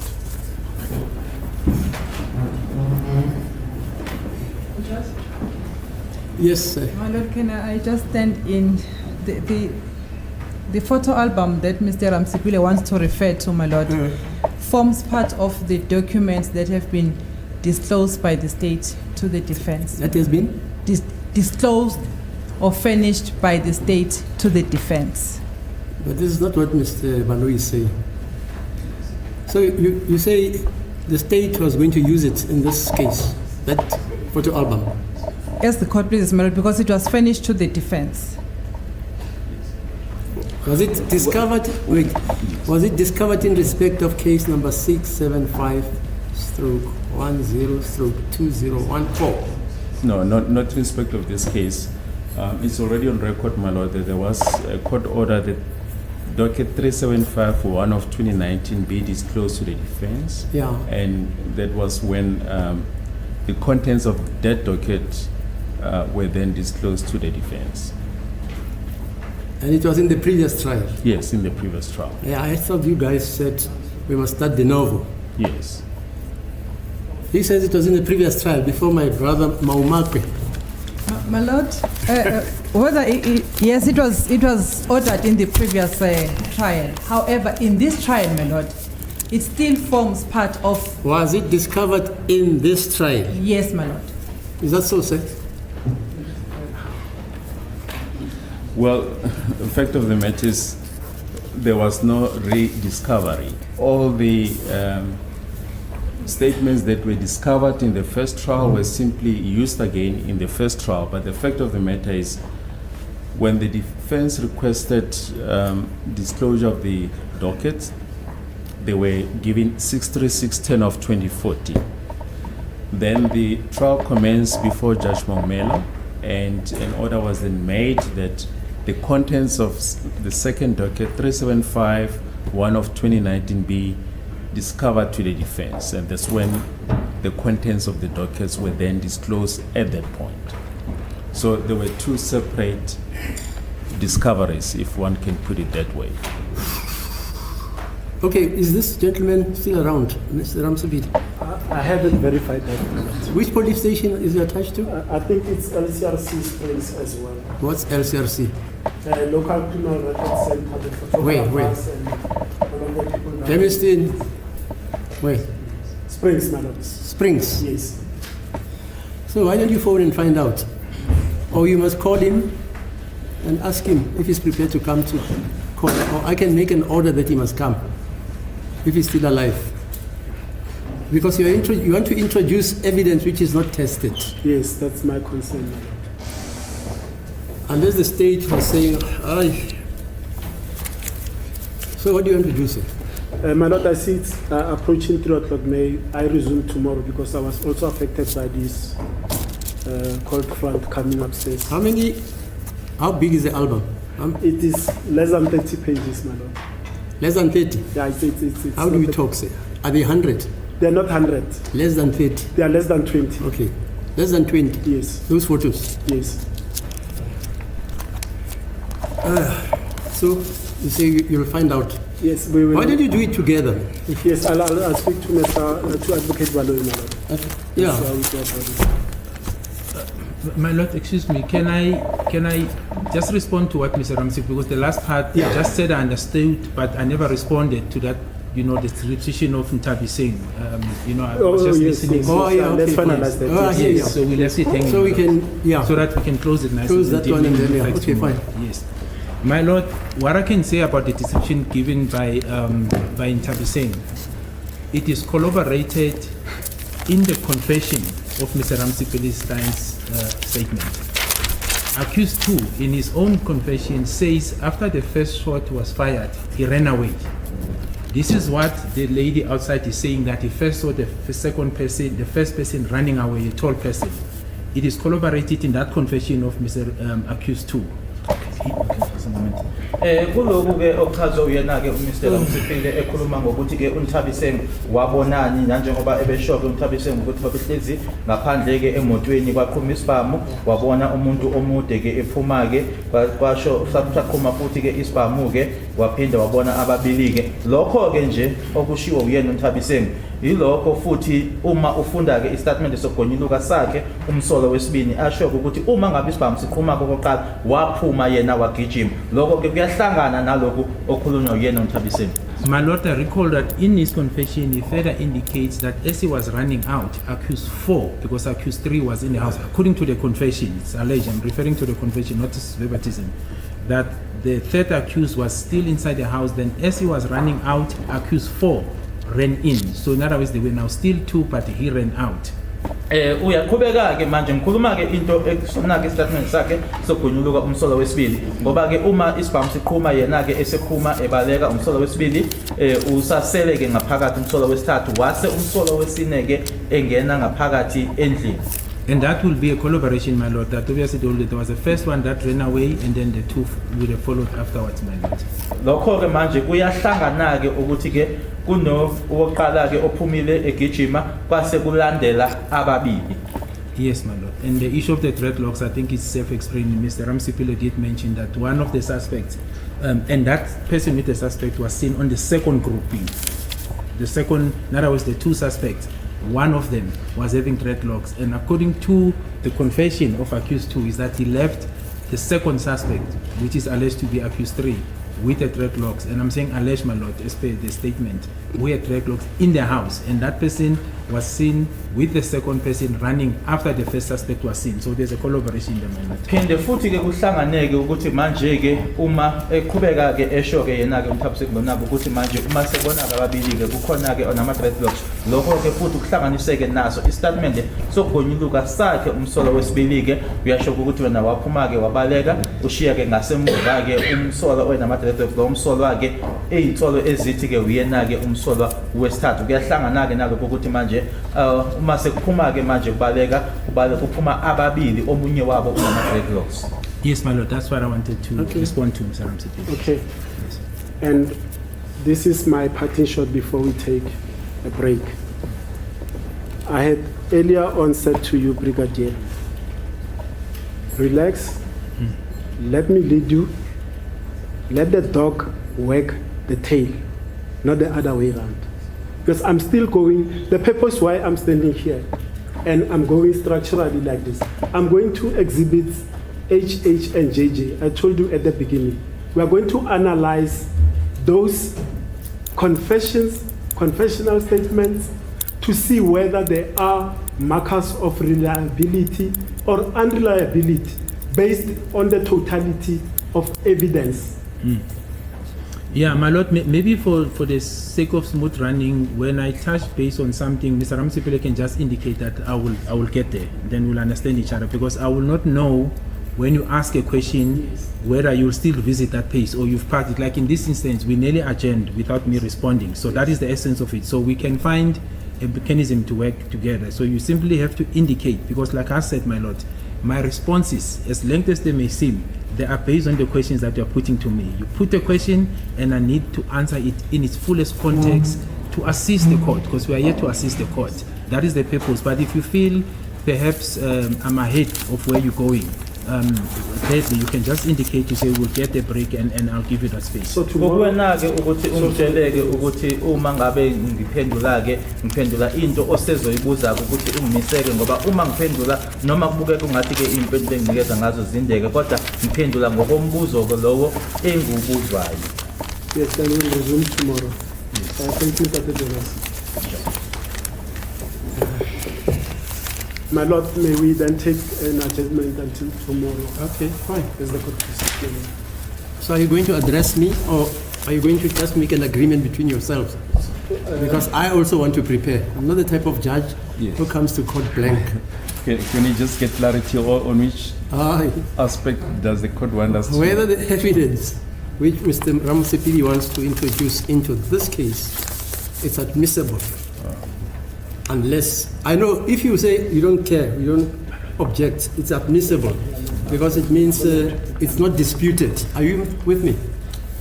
Yes, my lord. Mr. Ramsipil has just mentioned that we will try and see if we can't reach common ground. We'll just maybe give an indication to the court as to whether we did reach common ground or not. That's all. And then as to whether there's a need to prepare heads. Okay, fine. Okay, thank you, madam. Are you available, sir, tomorrow? Yes, I am available, my lord. Half a day. The whole day, my lord. No, the whole day I'm available. Okay. Then let's meet tomorrow at 10 o'clock.